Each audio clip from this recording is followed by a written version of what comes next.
Hi all, എല്ലാവർക്കും നമസ്കാരം. So ഇന്ന് നമ്മൾ ഡിസ്കസ് ചെയ്യാൻ പോകുന്നത് PYQ സീരീസ് ഡിസ്കസ് ചെയ്യാൻ പോകുന്ന സബ്ജക്റ്റ് വേൾഡ് ജോഗ്രഫിയാണ്, ലോക ഭൂമിശാസ്ത്രമാണ്. അപ്പോൾ ഇമ്പോർട്ടൻ്റ് ആയിട്ടുള്ള ചോദ്യങ്ങൾ, ചോദ്യത്തിൻ്റെ ഉറവിടം, അനുബന്ധ വസ്തുതകൾ അടങ്ങിയിട്ടുള്ള വളരെ ഇമ്പോർട്ടൻ്റ് ആയിട്ടുള്ള മറ്റൊരു ക്ലാസ് ആണ്. സോ PYQ സീരീസ് നമ്മൾ ഒരുപാട് സബ്ജക്ട്സ് കവർ ചെയ്ത് കഴിഞ്ഞു ഓൾറെഡി.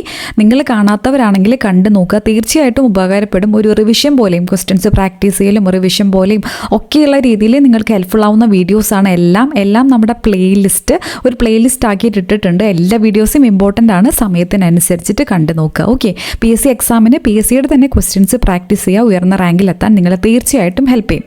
അപ്പോൾ നമുക്ക് നോക്കാം. So Alisha and welcome to Alisha's by Alisha. World ജിയോഗ്രഫിയിൽ നമുക്ക് സിലബസ് വരുന്നത് ഈ പോർഷൻസ് ഒക്കെയാണ്. നോർമലി ഒരു 10th level exam 12th level എക്സാമിനൊക്കെ ഏകദേശം സെയിം സിലബസ് ആണ് വരുന്നത്. ഭൂമിശാസ്ത്രത്തിൻ്റെ അടിസ്ഥാന തത്വങ്ങൾ, ഭൂമിയുടെ ഘടന, അന്തരീക്ഷം, പാറകൾ. അപ്പോൾ നിങ്ങളുടെ ഒരു ഇൻഫർമേഷന് വേണ്ടി കൊടുത്തുന്നുള്ളൂ. നമ്മൾ മുന്നേ പറഞ്ഞ പോലെ ജിയോഗ്രഫി തന്നെ ഇന്ത്യൻ ജിയോഗ്രഫിയും വേൾഡ് ജിയോഗ്രഫിയും കേരള ജിയോഗ്രഫിയും ഒക്കെ സെപ്പറേറ്റ് ഉണ്ട്. അപ്പോൾ ഓരോ എക്സാമിനും വരുന്ന മാർക്ക് ഡിസ്ട്രിബ്യൂഷൻ അനുസരിച്ചിട്ടാണ് നമ്മൾ ആ ഒരു സബ്ജക്റ്റ് പഠിക്കേണ്ടത്. ഓക്കെ, അപ്പോൾ നമ്മൾ LDC പോലുള്ള എക്സാംസിനാണെങ്കിൽ ഇതെല്ലാം പഠിച്ച 5 മാർക്കാണ്. അതുകൊണ്ട് തന്നെ ചോദ്യങ്ങൾ എവിടെ നിന്നാണ് വരുന്നതെന്ന് മനസ്സിലാക്കിയിട്ട് ആ ഭാഗങ്ങളിൽ കൂടുതൽ കോൺസെൻട്രേറ്റ് ചെയ്യാനാണ് ഇത്രയും വാസ്റ്റ് ആയിട്ടുള്ള ഒരു ജിയോഗ്രഫി പോലുള്ള സബ്ജക്റ്റ് പഠിക്കുമ്പോൾ നമ്മൾ ശ്രദ്ധിക്കേണ്ടത്. ഓക്കെ, അപ്പോൾ ആദ്യത്തെ ചോദ്യം നമുക്ക് നോക്കാം. ഓവർലാപ്പോട് കൂടിയ ആകാശീയ ചിത്രങ്ങളിൽ നിന്നും ത്രിമാന ദൃശ്യം ലഭിക്കാൻ ഉപയോഗിക്കുന്ന ഉപകരണം ഏതാണ്? അപ്പോൾ നമുക്ക് സിലബസിൽ നമുക്കിവിടെ വിദൂര സംവേദനം എടുത്ത് പറയുന്നുണ്ട്. അവിടെ ഭൂമിശാസ്ത്രമായ വിവര സംവിധാനം അവിടെ എടുത്ത് നമുക്ക് ടെക്സ്റ്റ് ബുക്കിൽ വളരെ ക്ലിയർ ആയിട്ട് പറയുന്നൊരു പോർഷനാണ്. അപ്പോൾ ഇതിൻ്റെ ആൻസർ നമുക്ക് എന്താണ്? ഓവർലാപ്പോട് കൂടിയ ആകാശീയ ചിത്രങ്ങളിൽ നിന്നും 3D ത്രിമാന ദൃശ്യം ലഭിക്കാൻ വേണ്ടിയിട്ട് ഏത് ഉപകരണമാണ് ഉപയോഗിക്കുന്നത്? സ്റ്റീരിയോസ്കോപ്പ് ആണ് അല്ലേ? ഓപ്ഷൻ B ആണ് കറക്റ്റ് ആയിട്ടുള്ള ആൻസർ. സോ ഇതിൻ്റെ ഓപ്ഷനിൽ കാണുന്നിട്ടുള്ള സംവേദകങ്ങൾ, അത് sensors, spectral signature, global positioning system, ഇതൊക്കെ ഈ റിമോട്ട് സെൻസിങ്ങുമായിട്ട് ബന്ധപ്പെട്ട പദങ്ങളാണ്. എല്ലാം ഇമ്പോർട്ടൻ്റ് ആണ്. നമുക്ക് ആ ഒരു ചാപ്റ്റർ കുറച്ചും കൂടെ ചോദ്യങ്ങൾ നോക്കിയിട്ട് ഡിസ്കസ് ചെയ്യാം. ഓക്കെ, അടുത്ത ചോദ്യം. ഭൂമിയിലെ ഏറ്റവും ഉയർന്ന താപനിലയുള്ള പ്രദേശങ്ങളെ യോജിപ്പിച്ച് വരയ്ക്കുന്ന സാങ്കല്പിക രേഖ. അപ്പോൾ സിമ്പിളായിട്ടുള്ള ചോദ്യവും എന്നാൽ ചോദ്യം ശ്രദ്ധിച്ച് വായിച്ചിട്ടില്ലെങ്കിൽ നെഗറ്റീവ് അടിക്കാൻ സാധ്യതയുള്ള ഒരു ചോദ്യമാണിത്. ഓക്കെ, ഭൂമധ്യ രേഖയാണ് അല്ലേ? ഭൂമധ്യ രേഖയിലാണ് നമ്മൾ സൂര്യപ്രകാശം ഡയറക്റ്റ് അടിക്കുക എന്നുള്ളത്. ഇവിടെ നോക്കുമ്പോൾ നമുക്ക് കാണാം സൂര്യപ്രകാശങ്ങൾ എങ്ങനെ ഡയറക്റ്റ് അടിക്കുന്നു.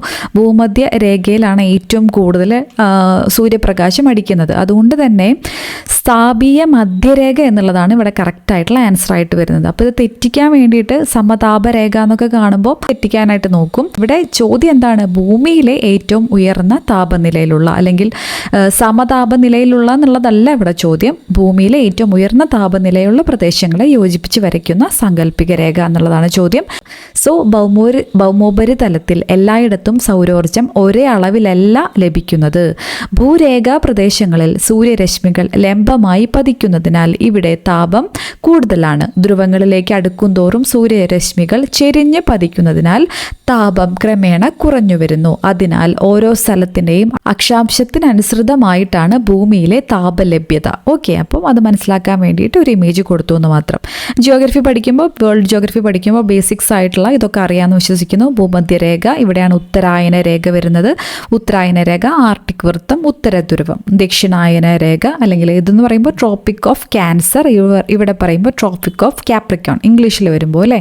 ഇവിടെ അന്റാർട്ടിക് വൃത്തം. അപ്പോൾ ഇന്ത്യ ഏത് ഗോളത്തിലാണ്? ഈ ഭൂമധ്യരേഖയ്ക്ക് മുകളിലുണ്ടെങ്കിൽ അതാണ് ഉത്തരാർദ്ധഗോളം, താഴെയാണെങ്കിൽ ദക്ഷിണാർദ്ധഗോളം, northern hemisphere and southern hemisphere. അപ്പോൾ ഇന്ത്യ വരുന്നത് ഇവിടെയാണ് അല്ലേ. ഇന്ത്യ വരുന്നത് ഏത് പോർഷനിലാണ്? ഉത്തരഗോളത്തിലാണ്, നോർത്തേൺ ഹെമിസ്ഫിയറിലാണ്. ഇന്ത്യയിലൂടെ കടന്നു പോകുന്ന രേഖ ഏതാണ്? ഉത്തരായന രേഖ. അതൊക്കെ എക്സാംസിൽ ചോദ്യങ്ങൾ ചോദിച്ചിട്ടുള്ള പോർഷനാണ്. ഓക്കെ, അപ്പോൾ അടുത്ത ചോദ്യം നോക്കാം. GPS ഉപയോഗിച്ച് ഒരു സ്ഥലത്തിൻ്റെ സ്ഥാനം കൃത്യമായി നിർണ്ണയിക്കുന്നതിന് ഏറ്റവും കുറഞ്ഞത് എത്ര ഉപഗ്രഹങ്ങളുടെ സിഗ്നൽ ആവശ്യമാണ്? അപ്പോൾ നമ്മൾ പറഞ്ഞൊരു ചാപ്റ്റർ ഉണ്ടല്ലോ, അതിൽ നിന്ന് തന്നെയാണ് ഈ ഒരു ചോദ്യം വന്നേക്കുന്നത്. 4 ഉപഗ്രഹങ്ങളുടെ സിഗ്നലാണ് ആവശ്യമുള്ളത്. സോ ഓപ്ഷൻ D ആണ് ഇവിടെ കറക്റ്റ് ആയിട്ടുള്ള ആൻസർ ആയിട്ട് വരുന്നത്. അപ്പോൾ ആ ചാപ്റ്റർ നമുക്കൊന്ന് നോക്കാം. സോ ഇവിടെ നമുക്ക് കാണാം 10ാം ക്ലാസ്സുകാരുടെ സോഷ്യൽ സയൻസ് ടെക്സ്റ്റ് ബുക്കാണ്. 6ാമത്തെ ചാപ്റ്റർ സോഷ്യൽ സയൻസ് 2. 6ാമത്തെ ചാപ്റ്ററാണ് ആകാശ കണ്ണുകളും അറിവിൻ്റെ വിശകലനവും. വളരെ ഇമ്പോർട്ടൻ്റ് ആയിട്ട് നമ്മുടെ എക്സാമുകളിൽ ചോദ്യങ്ങൾ ആവർത്തിക്കുന്ന ഒരു ചാപ്റ്ററാണ്. സോ റിമോട്ട് സെൻസിങ് എന്താണെന്നൊക്കെ ഇവിടെ കൊടുത്തിട്ടുണ്ട്. ഇതിൽ നമുക്ക് ഓരോ ടേംസ് വളരെയധികം ഇമ്പോർട്ടൻ്റ് ആണ്. വിദൂര സംവേദനത്തിലൂടെ വിവരങ്ങൾ ശേഖരിക്കാനുള്ള ഉപകരണങ്ങളാണ് സംവേദകങ്ങൾ അഥവാ സെൻസേഴ്സ്. അപ്പോൾ ഇതാണ് നമ്മൾ ഓപ്ഷനിൽ കണ്ടിട്ടുള്ളത്. ഇതും ചോദ്യമായിട്ട് വന്നിട്ടുണ്ട്. അതുകൊണ്ട് എന്താണ് സെൻസർ എന്ന് അറിഞ്ഞിരിക്കണം. വിദൂര സംവേദനത്തിലൂടെ വിവരങ്ങൾ ശേഖരിക്കാനുള്ള ഉപകരണങ്ങളെയാണ് എന്ത് വിളിക്കുന്നത്? സെൻസേഴ്സ് എന്ന് വിളിക്കുന്നത്. അപ്പോൾ എന്താണ് ഇതിന് എക്സാമ്പിൾ? നമ്മൾ എന്തിലൂടെയാണ് ഇത് വിവരങ്ങളൊക്കെ ശേഖരിക്കുന്നത്? ക്യാമറയിലൂടെയൊക്കെയാണ് അല്ലേ? സോ ക്യാമറയും സ്കാനറുകളൊക്കെയാണ് ഈ സംവേദകങ്ങൾക്ക് ഉദാഹരണങ്ങളായിട്ടുള്ളത്. ഇനി വസ്തുക്കൾ പ്രതിഫലിപ്പിക്കുന്ന വൈദ്യുത കാന്തിക വികിരണത്തെയാണ് സംവേദകം പകർത്തുന്നത്. എങ്ങനെയാണ് വിവരങ്ങൾ ശേഖരിക്കണമല്ലോ. അപ്പോൾ എങ്ങനെയാണ് ശേഖരിക്കുന്നത്? ഇലക്ട്രോമാഗ്നറ്റിക് റേഡിയേഷനിലൂടെയാണ് വൈദ്യുത കാന്തിക വികിരണത്തെയാണ് സംവേദകം പകർത്തുന്നത്. ഓക്കെ, ഇനി സംവേദകങ്ങൾ സ്ഥാപിക്കണം അല്ലേ? ഒരു സ്ഥലത്ത് നമ്മൾ ഈ ക്യാമറയൊക്കെ കൊണ്ടുപോയി ഫിറ്റ് ചെയ്യും. വിദൂര സംവേദനത്തിന് വേണ്ടിയിട്ടാണ്. ഇപ്പോൾ കയ്യിൽ നമ്മൾ ഫിറ്റ് ചെയ്യണം, കയ്യിൽ പിടിച്ച് ചെയ്യുന്ന പോലെയല്ല അല്ലേ? ഒരു സ്ഥലത്ത് കൊണ്ടുപോയി പ്ലേസ് ചെയ്യണം. ഇപ്പോൾ ഗ്രഹങ്ങൾ തമ്മിലുള്ളതൊക്കെ ആണെങ്കിൽ ദൂരെ ഒരു സ്ഥലത്ത് നമ്മളിത് പ്ലേസ് ചെയ്യണം. അപ്പോൾ അങ്ങനെ ഈ സംവേദകങ്ങൾ സ്ഥാപിച്ചിരിക്കുന്ന പ്രതലത്തെയാണ് എന്തെന്ന് വിളിക്കുന്നത്? പ്ലാറ്റ്ഫോം എന്ന് വിളിക്കുന്നത്. സിമ്പിളാണ്, അറിയാത്തവരുണ്ടെങ്കിൽ ശ്രദ്ധിക്കുക. വിമാനങ്ങൾ, ബലൂണുകൾ, ഉപഗ്രഹങ്ങൾ എന്നിവയിലൊക്കെ സംവേദകങ്ങൾ സ്ഥാപിക്കാം. ഓക്കെ, വിമാനങ്ങൾ, ബലൂണുകൾ, ഉപഗ്രഹങ്ങളിലൊക്കെ സംവേദകങ്ങൾ സ്ഥാപിക്കാം. ഊർജ്ജ ഉറവിടം, പ്ലാറ്റ്ഫോം എന്നിവയെ അടിസ്ഥാനമാക്കിയിട്ട് റിമോട്ട് സെൻസിങ്ങിനെ മെയിനായിട്ട് 2ആയിട്ട് തരംതിരിച്ചിട്ടുണ്ട്. വിദൂര സംവേദനം ഏതൊക്കെ തലത്തിലാണ്? പരോക്ഷവും പ്രത്യക്ഷവും, പാസീവും ആക്റ്റീവും. അപ്പോൾ മലയാളം ചോദ്യപേപ്പറുകളാണെങ്കിലും ഇംഗ്ലീഷ് ടേം യൂസ് ചെയ്ത് കണ്ടിട്ടുണ്ട്. പാസീവ് എന്നുള്ള പേരും നമ്മൾ പഠിക്കണം, പരോക്ഷ എന്നുള്ള പേരും പഠിക്കണം. അപ്പോൾ ഇംഗ്ലീഷിലുള്ള പേരാണ് ഇവിടെ കുറച്ചും കൂടെ കണക്ട് ചെയ്യാനായിട്ട് ഈസി. പാസീവ് റിമോട്ട് സെൻസിങ് എന്ന് പറയുമ്പോൾ പാസീവ് ആ വാക്കിൽ തന്നെ സണ്ണായിട്ട് ഒരു കണക്ഷൻ ഉണ്ട്, പാസീവ് സണ്ണ്. അപ്പം സൗരോർജ്ജത്തിൻ്റെ സഹായത്തോടെ നടത്തുന്ന വിദൂര സംവേദനമാണ് എന്ത്? പാസീവ് അല്ലെങ്കിൽ പരോക്ഷ വിദൂര സംവേദനം. പ്രത്യക്ഷ വിദൂര സംവേദനം അല്ലെങ്കിൽ ആക്റ്റീവ് എന്ന് പറയുമ്പോൾ സംവേദകം പുറപ്പെടുവിക്കുന്ന കൃത്രിമമായ പ്രകാശത്തിൻ്റെ അഥവാ ഊർജ്ജത്തിൻ്റെ, ഇവിടെ എന്ന് പറയുമ്പോൾ സൗരോർജ്ജത്തിൻ്റെ ഡയറക്റ്റ് സഹായത്തോടെ, ഇവിടെ ആർട്ടിഫിഷ്യലി. അപ്പോൾ ആക്റ്റീവ് എന്ന് പറയുമ്പോൾ ആർട്ടിഫിഷ്യൽ, പാസീവ് എന്ന് പറയുമ്പോൾ സണ്ണ്. ഇംഗ്ലീഷിലുള്ള ടേംസ് കണക്ട് ചെയ്ത് പഠിക്കാൻ ബുദ്ധിമുട്ടില്ല, മലയാളത്തിലും അറിഞ്ഞിരിക്കണം. പരോക്ഷ വിദൂര സംവേദനമാണ് സണ്ണിൻ്റെ ഡയറക്റ്റ് സഹായത്തോടെ. ഇതെന്ന് പറയുമ്പോൾ കൃത്രിമമായ പ്രകാശത്തിൻ്റെ അല്ലെങ്കിൽ ഊർജ്ജത്തിൻ്റെ സഹായത്തോടെയാണ് പ്രത്യക്ഷ വിദൂര സംവേദനം. ഓക്കെ, ഇനി പ്ലാറ്റ്ഫോമിനെ നമ്മൾ പറഞ്ഞൊരു പ്ലാറ്റ്ഫോം വേണമെന്ന് പറഞ്ഞല്ലേ? മേ ബി അത് ബലൂൺ ആയിരിക്കാം, അല്ലെങ്കിൽ വിമാനമായിരിക്കാം, അല്ലെങ്കിൽ ഉപഗ്രഹമായിരിക്കാം എന്നൊക്കെ നമ്മൾ പറഞ്ഞു. അപ്പോൾ അതിനെ അടിസ്ഥാനമാക്കിയിട്ട് 3 തരത്തിൽ ക്ലാസിഫൈ ചെയ്തിട്ടുണ്ട്. അപ്പോൾ ഏതൊക്കെയാണ്? ഭൂതല ഛായാഗ്രഹണം, പേര് തന്നെയുണ്ട്. ഭൂതലം എന്ന് പറയുമ്പോൾ, പ്രതലം എന്ന് പറയുമ്പോൾ, ആ സർഫസ് എന്ന് പറയുമ്പോൾ എന്താണ്? ഭൂപ്രതലാണ്. ഓക്കെ, അപ്പോൾ ഭൂതല ഛായാഗ്രഹണം ഭൂപ്രതലത്തിൽ നിന്നും ഭൗമോപരിതലത്തിൻ്റെ ചിത്രങ്ങൾ ക്യാമറ ഉപയോഗിച്ച് പകർത്തുന്ന രീതിയാണ് എന്ത്? ഭൂതല ഛായാഗ്രഹണം. ഇനി ആകാശീയ വിദൂര സംവേദനം. വിമാനത്തിൽ ഉറപ്പിച്ചിട്ടുള്ള, ആ പേരിലുണ്ട് അല്ലേ, ആകാശീയ എന്ന് പറയുമ്പോൾ വിമാനത്തിൽ ഉറപ്പിച്ചിട്ടുള്ള ക്യാമറകളുടെ സഹായത്തോടെ ആകാശത്തു നിന്ന് ഭൂപ്രതലത്തിൻ്റെ ചിത്രങ്ങൾ പകർത്തുന്ന രീതിയാണ് എന്ത്? ആകാശീയ വിദൂര സംവേദനം. അപ്പോൾ എങ്ങനെയാണ്? ഭൂമിയിൽ നിന്ന് പതിക്കുമ്പോൾ നമുക്ക് ഇങ്ങനെയുള്ളൊരു ആംഗിളിലാണ് കിട്ടുക അല്ലെ? ഇമേജ് ഇങ്ങനെയാണ് കിട്ടുക. മുകളിലോട്ട് വിമാനത്തിലൂടെ വരുമ്പോൾ ഇങ്ങനെയുള്ളൊരു ആംഗിളിലാണ് ഇമേജ് കിട്ടുക. ഇനി സാറ്റലൈറ്റ് വരുമ്പോൾ എങ്ങനെയാണ്? ഈ രീതിയിലുള്ള ഒരു ഇമേജാണ് കിട്ടുക. കൃത്രിമ ഉപഗ്രഹങ്ങളിൽ ഘടിപ്പിച്ചിരിക്കുന്ന സംവേദകങ്ങൾ വഴി വിവരശേഖരണം നടത്തുന്ന പ്രക്രിയയാണ് എന്ത്? ഉപഗ്രഹ വിദൂര സംവേദനം. അപ്പോൾ എവിടെയാണ് ആ പൊസിഷൻ? ആ പ്ലാറ്റ്ഫോമിൻ്റെ പേര് തന്നെയാണ്, പ്ലാറ്റ്ഫോമിൻ്റെ പേര് തന്നെയാണ് ആ ഒരു വർഗീകരണത്തിലെ പേര് ടൈറ്റിലായിട്ടും വരുന്നത്. അപ്പോൾ ഈസിയാണ് പഠിക്കാൻ. ഭൂതല ഛായാഗ്രഹണം, ആകാശീയ വിദൂര സംവേദനം, ഉപഗ്രഹ വിദൂര സംവേദനം. ഇനി നമുക്കിപ്പോൾ എക്സാമിന് ചോദിച്ച ചോദ്യമാണല്ലേ സ്റ്റീരിയോസ്കോപ്പ്. അതിൻ്റെ ഡെഫിനേഷൻ നമുക്കിവിടെ കാണാനായിട്ട് പറ്റും. അപ്പോൾ ആകാശീയ വിദൂര സംവേദനത്തിലാണ് നമുക്കിത് കാണാനായിട്ട് പറ്റുന്നത്. തുടർച്ച നിലനിർത്തുന്നതിനും സ്റ്റീരിയോസ്കോപ്പിൻ്റെ സഹായത്താൽ, അപ്പോൾ ഇതാണ് ചോദ്യം അല്ലേ, സഹായത്താൽ ത്രിമാന തല വീക്ഷണം ലഭ്യമാക്കുന്നതിനും വേണ്ടി. ഓക്കെ, അപ്പോൾ ത്രിമാന തല അല്ലെങ്കിൽ 3D വീക്ഷണം ലഭ്യമാക്കുന്നതിന് എന്താണ് യൂസ് ചെയ്യുന്നത്? സ്റ്റീരിയോസ്കോപ്പാണ്. ഓരോ ആകാശീയ ചിത്രത്തിലും തൊട്ടു മുമ്പ് ചിത്രീകരിച്ച പ്രദേശത്തിൻ്റെ ഏകദേശം 60% കൂടി പകർത്തിയെടുക്കാറുണ്ട്. അപ്പോൾ ഇതിനെയാണ് ആകാശീയ ചിത്രത്തിൽ എന്ത് പറയുന്നത്? ഓവർലാപ്പ്. അപ്പോൾ ഇങ്ങനെയുള്ള ടേംസ് ഇമ്പോർട്ടൻ്റ് ആണ്. സെൻസർ നമ്മൾ പഠിച്ചു നേരത്തെ, പ്ലാറ്റ്ഫോം എന്താണെന്ന് നോക്കി. അപ്പോൾ അതുപോലെ സ്റ്റീരിയോസ്കോപ്പ്, ഓവർലാപ്പ്. ഓവർലാപ്പ് ആ പേര് തന്നെയുണ്ട് അല്ലേ, ഏകദേശം 60% ഇങ്ങനെ ഒരു റിപ്പീറ്റ് ആയിട്ട് എടുക്കും. അതിനാണ് ഓവർലാപ്പ് എന്ന് വിളിക്കുന്നത്. ഇനി ഇവിടെ പറയുന്നുണ്ട്, ആകാശീയ ചിത്രങ്ങളിൽ നിന്നും ത്രിമാന ദൃശ്യം ലഭിക്കാൻ ഉപയോഗിക്കുന്ന ഉപകരണമാണ് എന്ത്? സ്റ്റീരിയോസ്കോപ്പ്. ഈ വിഷൻ ലഭിക്കണമെങ്കിൽ എന്ത് വേണം? സ്റ്റീരിയോസ്കോപ്പ് വേണം. അതാണ് സ്റ്റീരിയോസ്കോപ്പ്. ഇനി നമുക്കിവിടെ ഉപഗ്രഹ വിദൂര സംവേദനത്തിൽ വളരെ ഇമ്പോർട്ടൻ്റ് ആയിട്ട് 2 ക്ലാസിഫിക്കേഷൻ വരുന്നുണ്ട്. ഭൂസ്ഥിര ഉപഗ്രഹങ്ങൾ, സൗരസ്ഥിര ഉപഗ്രഹങ്ങൾ. ഇത് 2 ഇമ്പോർട്ടൻ്റ് ആണ്. ഇതിൻ്റെ പ്രത്യേകതകൾ എന്താണെന്നുള്ളതൊക്കെ എക്സാമിന് ചോദിക്കാറുണ്ട്. പേര് തന്നെയുണ്ട്, ഭൂസ്ഥിര, സൗരസ്ഥിര. അപ്പം എന്താണ്? ഭൂമിയുടെ ഭ്രമണത്തിനൊപ്പം സഞ്ചരിക്കുന്ന ഉപഗ്രഹങ്ങളാണ് എന്ത്? ഭൂസ്ഥിര ഉപഗ്രഹങ്ങൾ. ഇത്തരം ഉപഗ്രഹങ്ങളെ സംബന്ധിച്ച വസ്തുതകൾ എന്തൊക്കെയാണ്? സഞ്ചാരപഥം ഭൂമിയിൽ നിന്ന് ഏകദേശം 36,000 കിലോമീറ്റർ ആണ്. ഓക്കെ, ഭൂമിയുടെ ഭ്രമണത്തിനൊപ്പം തന്നെയാണ്. ഭൂമി ഇങ്ങനെ സ്വന്തം അച്ചുതണ്ടിൽ കറങ്ങുന്നതിനെയാണ് എന്തെന്ന് പറയുന്നത്? ഭൂമിയുടെ ഭ്രമണം എന്ന് പറയുന്നത്. അപ്പം അങ്ങനെ കറങ്ങുന്നതോട് കൂടി തന്നെ ഈ ഒരു സെൻസറും കറങ്ങുകയാണ്. 36,000 കിലോമീറ്റർ ഉയരത്തിലാണ്. ഭൂമിയുടെ 1/3 ഭാഗം നിരീക്ഷണ പരിധിയിൽ വരുന്നു. ഇമ്പോർട്ടൻ്റ് ആണ്. ഭൂമിയുടെ ഭ്രമണ വേഗത്തിന് തുല്യമായ വേഗത്തിൽ സഞ്ചരിക്കുന്നതിനാൽ എല്ലായ്പ്പോഴും ഭൂമിയിലെ ഒരേ പ്രദേശത്തെ അഭിമുഖീകരിച്ച് നിലകൊള്ളുന്നു. കാരണം ഭൂമി റൊട്ടേറ്റ് ചെയ്യുമ്പോൾ ഈ ഒരു സെൻസറും ഇങ്ങനെ റൊട്ടേറ്റ് ചെയ്യണം. അതുകൊണ്ട് ഏകദേശം എപ്പോഴും ഒരേ പ്രദേശത്തെ അഭിമുഖീകരിച്ചിട്ടാണ് ഈ ഒരു സെൻസർ നിലകൊള്ളുന്നത്. ഒരു പ്രദേശത്തിൻ്റെ സ്ഥിരമായ വിവരശേഖരണത്തിന്, അതുകൊണ്ട് തന്നെ സ്ഥിരമായ വിവരശേഖരണത്തിനാണ് സാധിക്കുന്നത്. അപ്പോൾ എവിടേക്കാണ് ഇതിൻ്റെ യൂസ് വരുന്നത്? വാർത്താവിനിമയം, ദിനാന്തരീക്ഷ സ്ഥിതി മനസ്സിലാക്കാനൊക്കെ. നമ്മളിപ്പോൾ കമ്മ്യൂണിക്കേഷന് വേണ്ടിയിട്ട് അതിങ്ങനെ മൂവ് ചെയ്തുകൊണ്ടിരുന്നാൽ നമുക്ക് കമ്മ്യൂണിക്കേഷൻ പോസിബിൾ ആവില്ല അല്ലേ? അപ്പോൾ ദിനാന്തരീക്ഷം, ഒരു സ്ഥലത്തെ ദിനാന്തരീക്ഷ സ്ഥിതി മനസ്സിലാക്കണമെങ്കിൽ കണ്ടിന്യൂസ് ആയിട്ട് അത് ഒബ്സർവ് ചെയ്യണം. അപ്പോൾ അങ്ങനെ നമുക്ക് സ്ഥിരമായിട്ട് നമ്മൾ നിരീക്ഷണം ആവശ്യമുള്ള സ്ഥലങ്ങളിലാണ് ഇതിൻ്റെ യൂസ് വരുന്നത്. അതായത് വാർത്താവിനിമയത്തിനും ദിനാന്തരീക്ഷ സ്ഥിതി മനസ്സിലാക്കാനാണ് എന്ത് യൂസ് ചെയ്യുന്നത്? ഭൂസ്ഥിര ഉപഗ്രഹങ്ങൾ. ഇന്ത്യയുടെ ഇൻസാറ്റ് ഉപഗ്രഹങ്ങൾ ഭൂസ്ഥിര ഉപഗ്രഹങ്ങൾക്ക് ഉദാഹരണമാണ്. ഓക്കെ, അപ്പോൾ അത് ഇമ്പോർട്ടൻ്റ് ആണ്. ഇനി സൗരസ്ഥിര ഉപഗ്രഹങ്ങൾ. അപ്പോൾ പ്രത്യേകത എന്താണ്? ധ്രുവങ്ങൾക്ക് മുകളിലൂടെ ഭൂമിയെ വലം വയ്ക്കുന്ന കൃത്രിമ ഉപഗ്രഹങ്ങളാണിവ. ഓക്കെ, അപ്പോൾ ധ്രുവങ്ങൾക്ക് മുകളിലൂടെ വലം വയ്ക്കുന്ന കൃത്രിമ ഉപഗ്രഹമാണ് സൗരസ്ഥിര ഉപഗ്രഹങ്ങൾ. ഇത്തരം എന്തായിരിക്കും ഇതിൻ്റെ പ്രത്യേകത? സഞ്ചാരപഥം ഭൗമോപരിതലത്തിൽ നിന്ന് ഏകദേശം 900 കിലോമീറ്റർ. ഇവിടെ എത്രയായിരുന്നു? ഭൂമിയിൽ നിന്ന് ഏകദേശം 36,000 കിലോമീറ്റർ. ഭൂസ്ഥിര ഉപഗ്രഹങ്ങളെക്കാൾ കുറഞ്ഞ നിരീക്ഷണ പരിധിയാണ്. ഇവിടെ 1/3 ഭാഗം നിരീക്ഷിക്കാനായിട്ട് പറ്റുന്നുണ്ട്. കാരണം ഭ്രമണത്തോടൊപ്പം ഇങ്ങനെ കറങ്ങുകയാണ്. ഇവിടെ പോൾസിനെ ബേസ് ചെയ്തിട്ടായതുകൊണ്ട് കുറഞ്ഞ നിരീക്ഷണ പരിധിയാണ് വരുന്നത്. കൃത്യമായ ഇടവേളകളിൽ പ്രദേശത്തിൻ്റെ ആവർത്തിച്ചിട്ടുള്ള വിവരണ ശേഖരണം. അപ്പോൾ ഇതിങ്ങനെ ഫിക്സ്ഡ് അല്ല, ഇതിങ്ങനെ ധ്രുവങ്ങളെ ബേസ് ചെയ്തിട്ട് ഭൂമി ഇങ്ങനെ വലം വെക്കുന്ന രീതിയിലാണ്. ഇവിടെ ഭ്രമണത്തോടൊപ്പം ആയതുകൊണ്ട് ഭൂമിയും ഭ്രമണം ചെയ്യാണ്, ആ ഒരു സെൻസറും ഭ്രമണം ചെയ്യാണ്. അതുകൊണ്ട് നമ്മൾ ഒബ്സർവ് ചെയ്യുന്നത് സെയിം ഒരു പ്ലേസിനെയാണ്. അതുകൊണ്ടാണ് വാർത്താവിനിമയത്തിനും ദിനാന്തരീക്ഷ സ്ഥിതിയൊക്കെ മനസ്സിലാക്കാൻ വേണ്ടിയിട്ട് ഭൂസ്ഥിര ഉപഗ്രഹങ്ങൾ യൂസ് ചെയ്യുന്നത്. ഇതെന്ന് പറയുമ്പോൾ ധ്രുവങ്ങളെ ബേസ് ചെയ്തിട്ട് ഇതിങ്ങനെ കറങ്ങിക്കൊണ്ടിരിക്കുകയാണ്. അപ്പോൾ ഒരു ആവർത്തന ബേസിസിലാണ് നമുക്ക് കൃത്യമായ ഇടവേളകളിലാണ് പ്രദേശത്തിൻ്റെ ആവർത്തിച്ചിട്ടുള്ള വിവരണ ശേഖരണം സാധ്യമാകുന്നത്. അപ്പോൾ എന്തൊക്കെ വേണ്ടിയിട്ടാണ്? പ്രകൃതി വിഭവങ്ങൾ, ഭൂവിനിയോഗം, ഭൂഗർഭജലം മുതലായവയെക്കുറിച്ചുള്ള വിവരണ ശേഖരണത്തിനാണ് ഇത്തരത്തിലുള്ള സാറ്റലൈറ്റ്സ് ഉപയോഗിക്കുന്നത്. വിദൂര സംവേദനത്തിന് മുഖ്യമായും ഈ ഒരു ഉപഗ്രഹങ്ങളെ പ്രയോജനപ്പെടുത്തുന്നു. IRS, ലാൻഡ്സാറ്റ് തുടങ്ങിയ ഉപഗ്രഹങ്ങളൊക്കെയാണ് സൗരസ്ഥിര ഉപഗ്രഹങ്ങൾക്ക് ഉദാഹരണം.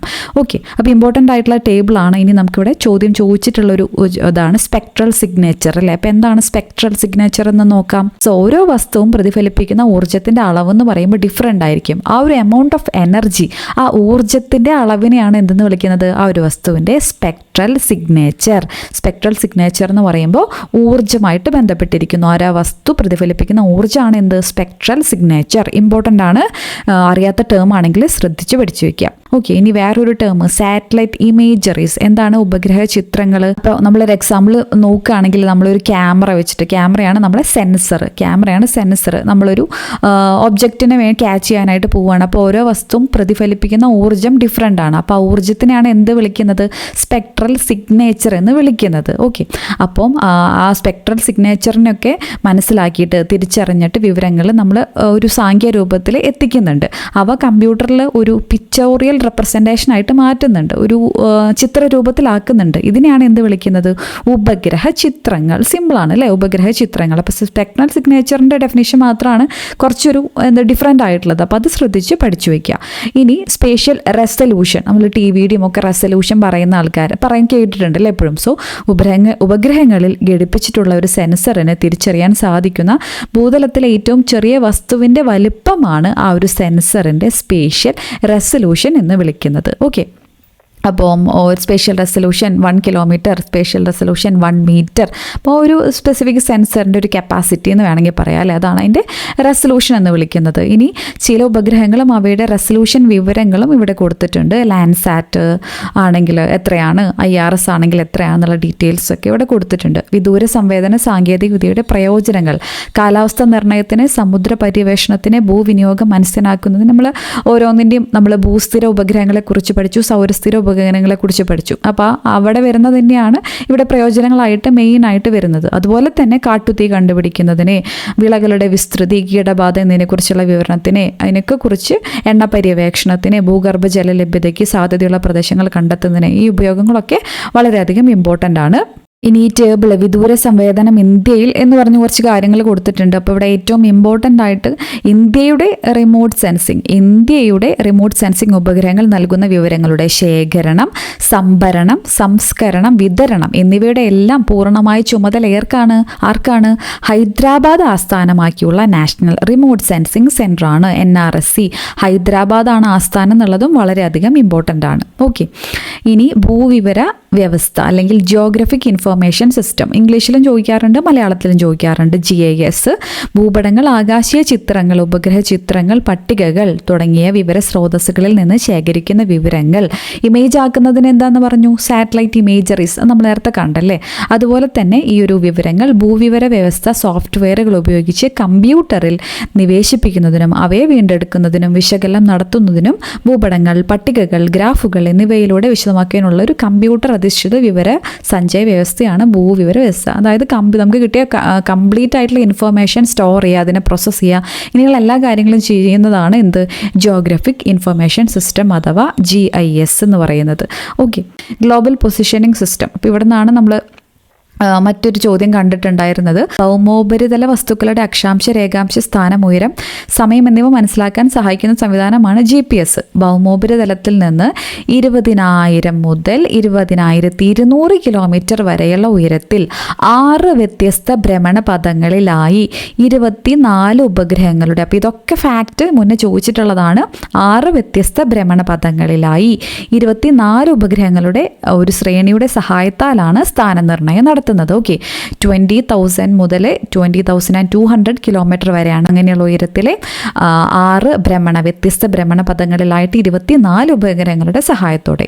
ഓക്കെ, അപ്പോൾ അതിനാണ് ഏറ്റവും മിനിമം എത്ര? അപ്പോൾ 24 ഉപഗ്രഹങ്ങളുണ്ട് ടോട്ടലി. ഏറ്റവും മിനിമം 4 ഉപഗ്രഹങ്ങളിൽ നിന്ന്, അതാണ് അവിടെ കൊടുത്തിരിക്കുന്നത്. സിഗ്നലുകൾ നമ്മുടെ കൈവശമുള്ള സ്വീകരണ ഉപാധിയിൽ, അതായത് റിസീവറിൽ ലഭ്യമായാൽ സ്ഥാനം നിർണ്ണയിക്കാനായിട്ട് കഴിയും. ഏറ്റവും ചുരുങ്ങിയത് 4 ഉപഗ്രഹങ്ങളിൽ നിന്ന് വരുന്ന സിഗ്നലുകളെങ്കിലും ലഭിച്ചാൽ മാത്രമേ GPS-ന് വിവരങ്ങൾ കൃത്യമായിട്ട് പ്രദർശിപ്പിക്കാനായിട്ട് സാധിക്കുകയുള്ളൂ. അപ്പോൾ ഇനീഷ്യലി ഇവിടെ കൊടുത്തിട്ടുണ്ട്, സൈനിക ആവശ്യങ്ങൾക്ക് വേണ്ടിയിട്ടാണ് അമേരിക്കൻ ഐക്യനാടുകൾ ഈ സംവിധാനം ആദ്യം ആരംഭിക്കുന്നത്. പിന്നീട് 1980 മുതലാണ് പൊതുജനങ്ങൾക്ക് ലഭ്യമാവുന്നത്. ഇനി IRNSS Indian regional navigation satellite system ഉണ്ടല്ലേ. GPS-ന് സമാനമായിട്ട് ഇന്ത്യ സ്വന്തമായിട്ട് വികസിപ്പിച്ച സിസ്റ്റമാണ് ഇത് IRNSS, Indian regional national navigation satellite system IRNSS. ഇന്ത്യക്ക് പുറമെ പാകിസ്ഥാനും ചൈനയും ഇന്ത്യ മഹാസമുദ്രം ഉൾപ്പെടെ 1500 കിലോമീറ്റർ ചുറ്റളവാണ് ഇതിൻ്റെ ഒരു നിരീക്ഷണ പരിധി എന്ന് പറയുന്നത്. ഓക്കെ, ഇനി നമുക്കിവിടെ സ്കൂൾ ഭുവൻ സ്വന്തം ഉപഗ്രഹങ്ങൾ മാത്രം പ്രയോജനപ്പെടുത്തി ഇന്ത്യൻ മേഖലയുടെ സമ്പൂർണ്ണ ഭൂപട നിർമ്മാണം എന്ന ആവശ്യത്തിലേക്കായിട്ട് ISRO വികസിച്ച ഉപഗ്രഹാധിഷ്ഠിത ഭൂപട നിർമ്മാണ സംവിധാനമാണ് ഭുവൻ. അപ്പോൾ ഭുവൻ സ്ഥാപിച്ച വർഷം 2009. അത് മുന്നേ ചോദിച്ചിട്ടുണ്ട്. ഭുവൻ എന്നാണ് പേര്, 2009. ഓക്കെ, നമ്മൾ മുന്നത്തെ വീഡിയോയിൽ പറഞ്ഞതുപോലെ തന്നെ നിങ്ങൾ ഓരോ വീഡിയോയും കാണുമ്പോഴും അതിന് പിന്നിലുള്ള എഫേർട്ട് എല്ലാവരും മനസ്സിലാക്കുന്നുണ്ട്. ഒരുപാട് പേര് കമൻറ്റ് ചെയ്തിട്ടുണ്ട്. ഇപ്പോൾ കഴിഞ്ഞ വീഡിയോ ആയാലും ഒരുപാട് പേര് ലൈക്കും കമൻറ്റൊക്കെ ചെയ്തു.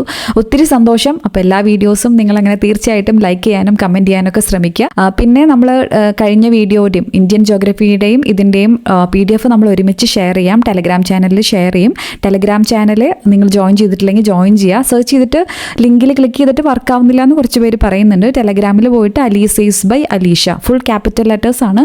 സെർച്ച് ചെയ്താലും നമ്മുടെ ചാനൽ കാണിക്കും. അങ്ങനെയും ജോയിൻ ചെയ്യാവുന്നതാണ്. ഓക്കെ, പിന്നെ പ്രീവിയസ് ഇയർ ക്വസ്റ്റ്യൻസ് ഒക്കെ നിങ്ങൾക്ക് അവൈലബിൾ ആക്കുന്ന ഡെയിലി അപ്ഡേറ്റ് ചെയ്ത് പോകുന്നൊരു ടെലഗ്രാം ചാനലാണ് പ്രയാണം ഇന്നലകളിലൂടെ. സോ അതിൽ നിങ്ങൾ ജോയിൻ ചെയ്യുകയാണെങ്കിൽ ക്വസ്റ്റ്യൻ പേപ്പേഴ്സൊക്കെ വിത്ത് പ്രൊഫഷണൽ കീ അല്ലെങ്കിൽ ഫൈനൽ ആൻസർ കീ അവിടെ അവൈലബിൾ ആക്കുന്നതാണ്. അതിൻ്റെയും ലിങ്ക് നമ്മുടെ ഡിസ്ക്രിപ്ഷൻ ബോക്സിൽ കൊടുത്തേക്കാം. ഓക്കെ, നെക്സ്റ്റ് ചോദ്യം, മേൽ തന്നിരിക്കുന്ന അടയാളം ഭൂപടങ്ങളിൽ എന്തിനെ സൂചിപ്പിക്കുന്നു? അപ്പോൾ ഇങ്ങനെ ഇമേജ് അടക്കം തന്നിട്ട് PSC ചോദിക്കുന്നുണ്ട് എന്നുള്ളത് മനസ്സിലാക്കുക. ഏതാണിത്? ഇതെന്തിനാണ് സൂചിപ്പിക്കുന്നത്? വളരെയധികം ഇമ്പോർട്ടൻ്റ് ആയിട്ടുള്ളതാണ്, റിപ്പീറ്റഡ്ലി ചോദിക്കുന്നൊരു ഇതാണ് കോണ്ടൂർ രേഖകൾ. ഓക്കെ, ഓപ്ഷൻ എ കോണ്ടൂർ രേഖകൾ എന്നുള്ളതാണ് ഇവിടെ കറക്റ്റ് ആയിട്ടുള്ള ആൻസർ. സോ നമുക്കിവിടെ കുറച്ച് ഇമേജും കൂടെ, ഇമേജ് എടുത്തിട്ട് മുന്നേ ഒന്നും അങ്ങനെ ചോദിച്ചിരുന്നില്ല. അപ്പോൾ ഇങ്ങനെ ചോദിക്കുന്നത് കൊണ്ട് നമ്മൾ അറിഞ്ഞിരിക്കണം.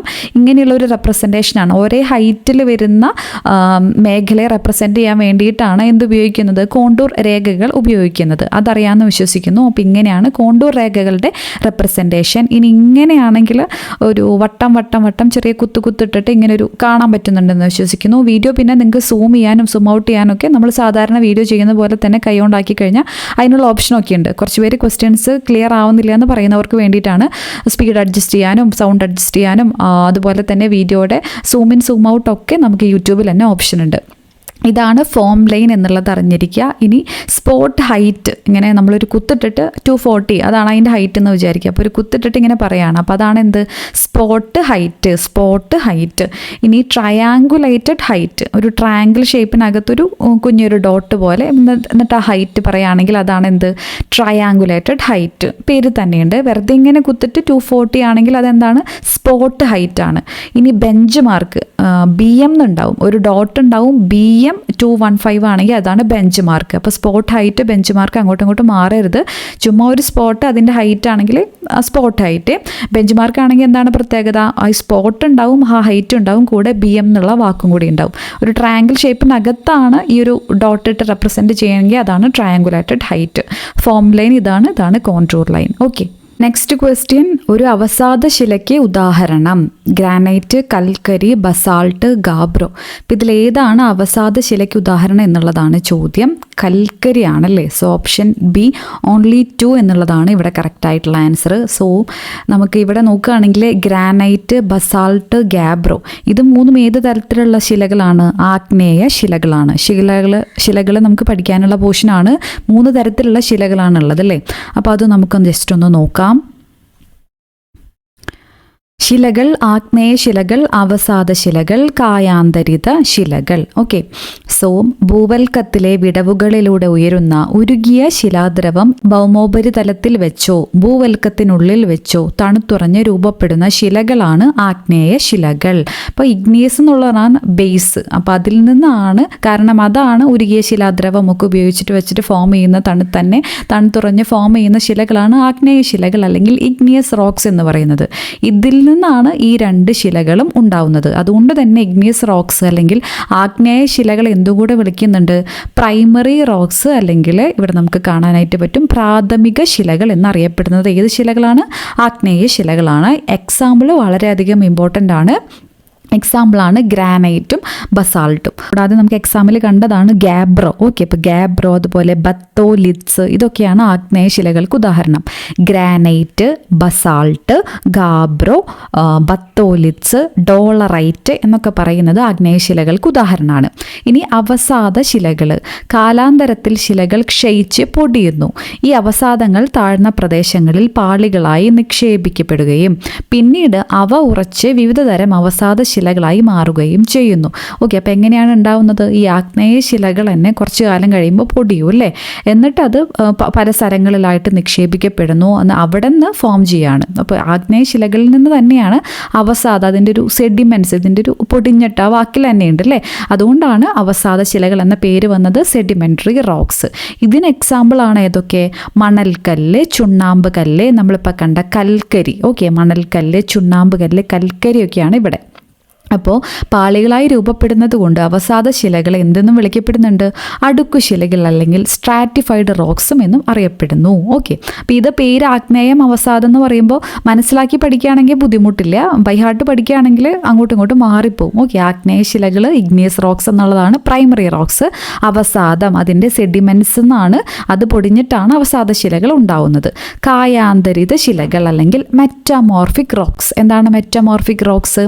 ഉയർന്ന മർദ്ദം മൂലമോ താപം മൂലമോ ശിലകൾ ഭൗതികമായും രാസപരമായും മാറ്റങ്ങൾക്ക് വിധേയമാണ്. അപ്പം ഇതാണ് എന്ത് കായാന്തരിത ശിലകൾ. ഓക്കെ, അപ്പം എന്താണ് മർദ്ദം മൂലമോ താപം മൂലമോ ഭൗതികമായും രാസപരമായിട്ട് മാറ്റങ്ങൾ, ഈ രണ്ടായാലും മാറ്റങ്ങൾ ഫിസിക്കലും കെമിക്കലും ആയിട്ടുള്ള മാറ്റങ്ങൾ വരും, ചേഞ്ചസ് വരും. അങ്ങനെയാണ് കായാന്തരിത ശിലകൾ അല്ലെങ്കിൽ മെറ്റമോർഫിക് റോക്സ് ഉണ്ടാവുന്നത്. ഇതിന് എക്സാമ്പിളാണ് മാർബിൾ, സ്ലേറ്റ്. കായാന്തരിത ശിലകളാണ് കേരളത്തിൽ ഏറ്റവും കൂടുതലായിട്ട് കാണപ്പെടുന്നത്. അതൊക്കെ മുന്നേ ചോദിച്ചിട്ടുള്ളതാണ്. കേരളത്തിൽ ഏറ്റവും കൂടുതൽ ഏത് ടൈപ്പാണ് മൂന്നും ചോദിച്ചിട്ട് കായാന്തരിത ശിലകൾ അല്ലെങ്കിൽ മെറ്റമോർഫിക് റോക്സ് ആണ് കേരളത്തിൽ ഏറ്റവും കൂടുതലായിട്ട് കാണപ്പെടുന്നത് അല്ലേ. മാർബിള്, സ്ലേറ്റ്, ഇതിന് പുറമെ ഷിസ്റ്റ്, ക്വാഡ്സൈറ്റ് ഒക്കെയാണ് ഇതിന് എക്സാമ്പിളായിട്ട് വരുന്നത്. ഗ്രാഫൈറ്റ് ഒക്കെ, ഓക്കെ, ഗ്രാഫൈറ്റ്, സ്ലേറ്റ്, ഇവിടെ നമ്മൾ കൊടുത്തിട്ടുള്ള മാർബിൾ ഒക്കെയാണ് ഇവിടെ എക്സാമ്പിളായിട്ട് വരുന്നത്. അപ്പോൾ ഇവിടെ ഗ്രാഫൈറ്റ് ഇവിടെയാണ് വരുന്നത്, ഇത് ഗ്രാനൈറ്റ് ആണ്. ഓക്കെ, അപ്പോൾ ശ്രദ്ധിച്ച് പഠിച്ചു വയ്ക്കുക. അടുത്ത ചോദ്യം നമുക്ക് നോക്കാം. ഭൂമിയുടെ ആന്തരിക ഘടനയുമായി ബന്ധപ്പെട്ട് ശരിയായ പ്രസ്താവന ഏതൊക്കെയാണ് ശരിയായിട്ടുള്ളത്? വളരെയധികം ഇമ്പോർട്ടൻ്റ് ആയിട്ടുള്ളതാണ് ഭൂമിയുടെ ആന്തരിക ഘടന എന്ന് പറയുന്നത്. ക്രസ്റ്റ്, മാൻറ്റിൽ, കോർ, ആ ഒരു പോർഷൻ അല്ലേ. അപ്പോൾ ഭൂവൽക്കത്തിലെ ഭൂഖണ്ഡങ്ങളുടെ ഭാഗം സിയാൽ എന്നും സിയാലിന് താഴെ കടൽത്തറ ഭാഗം സിമ എന്നും അറിയപ്പെടുന്നു. കറക്റ്റാണോ? കറക്റ്റായിട്ടുള്ള സ്റ്റേറ്റ്മെൻ്റ് ആണ്. ഭൂവൽക്കവും മാൻറ്റിലും തമ്മിൽ വേർതിരിയുന്ന വരമ്പാണ് ഗുട്ടൻബർഗ് വിച്ഛിന്നത. അത് ശരിയാണോ? അത് തെറ്റായിട്ടുള്ള സ്റ്റേറ്റ്മെൻ്റ് ആണ്. നമുക്ക് കറക്റ്റ് ആയിട്ടുള്ളത് നോക്കാം. ഭൂവൽക്കവും പുറക്കാമ്പും ചേരുന്നതാണ് ലിത്തോസ്ഫിയർ. അത് ശരിയാണോ? അതും തെറ്റായിട്ടുള്ള സ്റ്റേറ്റ്മെൻ്റ് ആണ്. മാൻറ്റിലിൻ്റെ ദുർബലമായ മുകൾ ഭാഗത്തെ എസ്തനോസ്ഫിയർ എന്ന് വിളിക്കുന്നു. അത് ശരിയാണ്. അപ്പോൾ ഇവിടെ തന്നിരിക്കുന്നതിൽ 1, 4 ഇവിടെ കറക്റ്റായിട്ടുള്ളത്. ആ പറഞ്ഞിരിക്കുക, ഈ സിയാലും സിമയും അങ്ങോട്ടും ഇങ്ങോട്ടും മാറ്റി ചോദിച്ച് കണ്ടിട്ടുണ്ട്. സിയാലാണ് ഭൂഖണ്ഡങ്ങളുടെ ഭാഗം, സിമ എന്ന് പറയുന്നതാണ് കടൽത്തറ ഭാഗം. ഓക്കെ, അപ്പോൾ അങ്ങോട്ടും ഇങ്ങോട്ടും മാറിപ്പോവരുത്. അപ്പോൾ ഈ മറ്റേ നമ്മൾ നോക്കിയ അതേ ചാപ്റ്ററിന് തന്നെയാണ് ശിലകൾ നമ്മൾ ഡിസ്കസ് ചെയ്തില്ലേ. ഈ ചാപ്റ്റർ മൊത്തത്തിൽ വളരെയധികം ഇമ്പോർട്ടൻ്റ് ആയിട്ടുള്ള ഒരു SCERT ചാപ്റ്ററാണ്. 8ാം ക്ലാസ്സുകാരുടെ ടെക്സ്റ്റ് ബുക്ക് വളരെയധികം ഇമ്പോർട്ടൻ്റ് ആണ്. ഭൗമരഹസ്യങ്ങൾ തേടി എന്ന് പറയുന്ന 8ാം ക്ലാസ്സുകാരുടെ സോഷ്യൽ സയൻസ് ചാപ്റ്റർ 3 ആണ് ഇത്രയധികം വളരെയധികം ഇമ്പോർട്ടൻ്റ് ആയിട്ടുള്ളൊരു ചാപ്റ്റർ എന്ന് പറയുന്നത്. അപ്പോൾ ഇവിടെ നമുക്ക് കാണാനായിട്ട് പറ്റും ഭൂവൽക്കം അഥവാ ക്രസ്റ്റ്, മാൻറ്റിൽ, പിന്നെ പുറക്കാമ്പ്. മാൻറ്റിൽ, പുറക്കാമ്പ്, അകക്കാമ്പ്, ഇങ്ങനെയാണ് സ്ട്രക്ചർ എന്ന് പറയുന്നത്. ക്രസ്റ്റ്, മാൻറ്റിൽ, കോറ്, ഭൂവൽക്കം, മാൻറ്റിൽ, കാമ്പ്. ഇവിടെ നമുക്ക് നോക്കാം, ക്രസ്റ്റ് എന്ന് പറയുമ്പോൾ പുറന്തോടാണ് അല്ലേ. അതിന് തൊട്ടകത്ത് വരുന്നതാണ് മാൻറ്റിലെ ഏറ്റവും അകത്തെയാണ് കോറ്. ഏറ്റവും അകത്തെയാണല്ലോ കോറ്. കാമ്പ് എന്ന് പറയുമ്പോൾ ഏറ്റവും നടുക്കത്തെ കഷ്ണം. ഓക്കെ, അപ്പോൾ ആ രീതിയിലാണ് ഭൂവൽക്കം. ഭൂമിയുടെ താരതമ്യേന നേർത്ത പുറന്തോട് ഏകദേശം 40 കിലോമീറ്റർ കനമാണ് വരുന്നത്. ഇതൊക്കെ ഇമ്പോർട്ടൻ്റ് ആണ്. 40 കിലോമീറ്റേഴ്സാണ് കനം വരുന്നത്. 2 ഭാഗങ്ങളാണ്, വൻകര ഭൂവൽക്കവും സമുദ്ര ഭൂവൽക്കവും. ഇപ്പോൾ ചോദിച്ച ചോദ്യമാണ് അല്ലേ. വൻകരയാണെങ്കിൽ അതാണ് എന്ന് പറയുന്നത് സിയാൽ, സമുദ്ര ഭൂവൽക്കമാണ് എന്ന് പറയുന്നത് സിമ എന്ന് പറയുന്നത്. അങ്ങോട്ടും മാറരുത്. സിലിക്ക, അലുമിനിയം, അതുകൊണ്ടാണ് സിയാൽ എന്നുള്ള പേര് വരുന്നത് അല്ലേ. സിലിക്ക, അലുമിനിയം എന്നീ ധാതുക്കൾ മുഖ്യമായും അടങ്ങിയിരിക്കുന്നതിനാൽ വൻകര ഭൂവൽക്കത്തെ സിയാൽ എന്ന് വിളിക്കുന്നു. സിലിക്ക, മെഗ്നീഷ്യം എന്നീ ധാതുക്കൾ. അപ്പോൾ മെഗ്നീഷ്യം എന്നുള്ളത് മാറ്റിയിട്ട് വേറെ എലമെൻ്റ് ഒക്കെ തരും. മെഗ്നീഷ്യം അല്ലെങ്കിൽ മെർക്കുറി അങ്ങനെ തെറ്റിക്കാനൊക്കെ വേണ്ടിയിട്ട് വേറെ എലമെൻറ്റ്സ് ഒക്കെ തരും. അപ്പോൾ അറിഞ്ഞിരിക്കുക, സിലിക്ക, മെഗ്നീഷ്യം എന്നീ ധാതുക്കൾ മുഖ്യമായും അടങ്ങിയിരിക്കുന്നതിനാൽ സമുദ്ര ഭൂവൽക്കത്തെയാണ് സിമ എന്ന് വിളിക്കുന്നത്. ഓക്കെ, നമ്മൾ ഈ സീമ സമുദ്രത്തിൽ വെള്ളത്തിൽ കുളിക്കാൻ പോയിരുന്നു, ആ രീതിയിൽ വേണം കണക്ട് ചെയ്യാൻ, അങ്ങോട്ടും ഇങ്ങോട്ടും മാറിപ്പോകുന്നവർ. ഇനി മാൻറ്റിൽ, ഭൂവൽക്കത്തിന് താഴെയായിട്ട് സ്ഥിതി ചെയ്യുന്ന ഭാഗമാണ്, തൊട്ട് താഴെയായിട്ട് സ്ഥിതി ചെയ്യുന്ന ഭാഗമാണ് എന്ത്?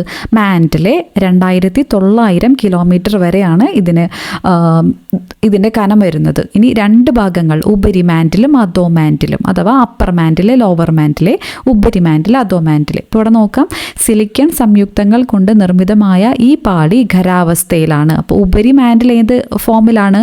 ഖരാവസ്ഥയിലാണ്. അധോ മാൻറ്റിൽ, ഉപരി മാൻറ്റിലിന് താഴെയായി സ്ഥിതി ചെയ്യുന്ന ഈ പാളിയിൽ പദാർത്ഥങ്ങൾ അർദ്ധ ദ്രവ്യാവസ്ഥയിലാണ്. ഓക്കെ, അപ്പോൾ ഇവിടെ സോളിഡ് ആണ്, ഇവിടെ സെമി ലിക്വിഡ് ഫോമാറ്റിലാണ്.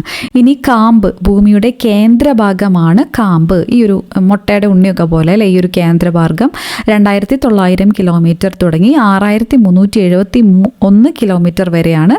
2 ഭാഗങ്ങളുണ്ട് ഇവിടെയും, പുറക്കാമ്പ്, അകക്കാമ്പ്. പുറക്കാമ്പിലെ പദാർത്ഥങ്ങൾ ഉരുകിയ അവസ്ഥയിലാണ്. ഭൂമിയുടെ കേന്ദ്രഭാഗത്ത് അനുഭവപ്പെടുന്ന ഉയർന്ന മർദ്ദം മൂലം അകക്കാമ്പ് ഖരാവസ്ഥയിൽ സ്ഥിതി ചെയ്യുന്നു. അകക്കാമ്പ് എന്ന് പറയുമ്പോൾ എന്താണ്? അവിടെ പ്രഷർ വളരെ വളരെയധികം കൂടുതലാണ്.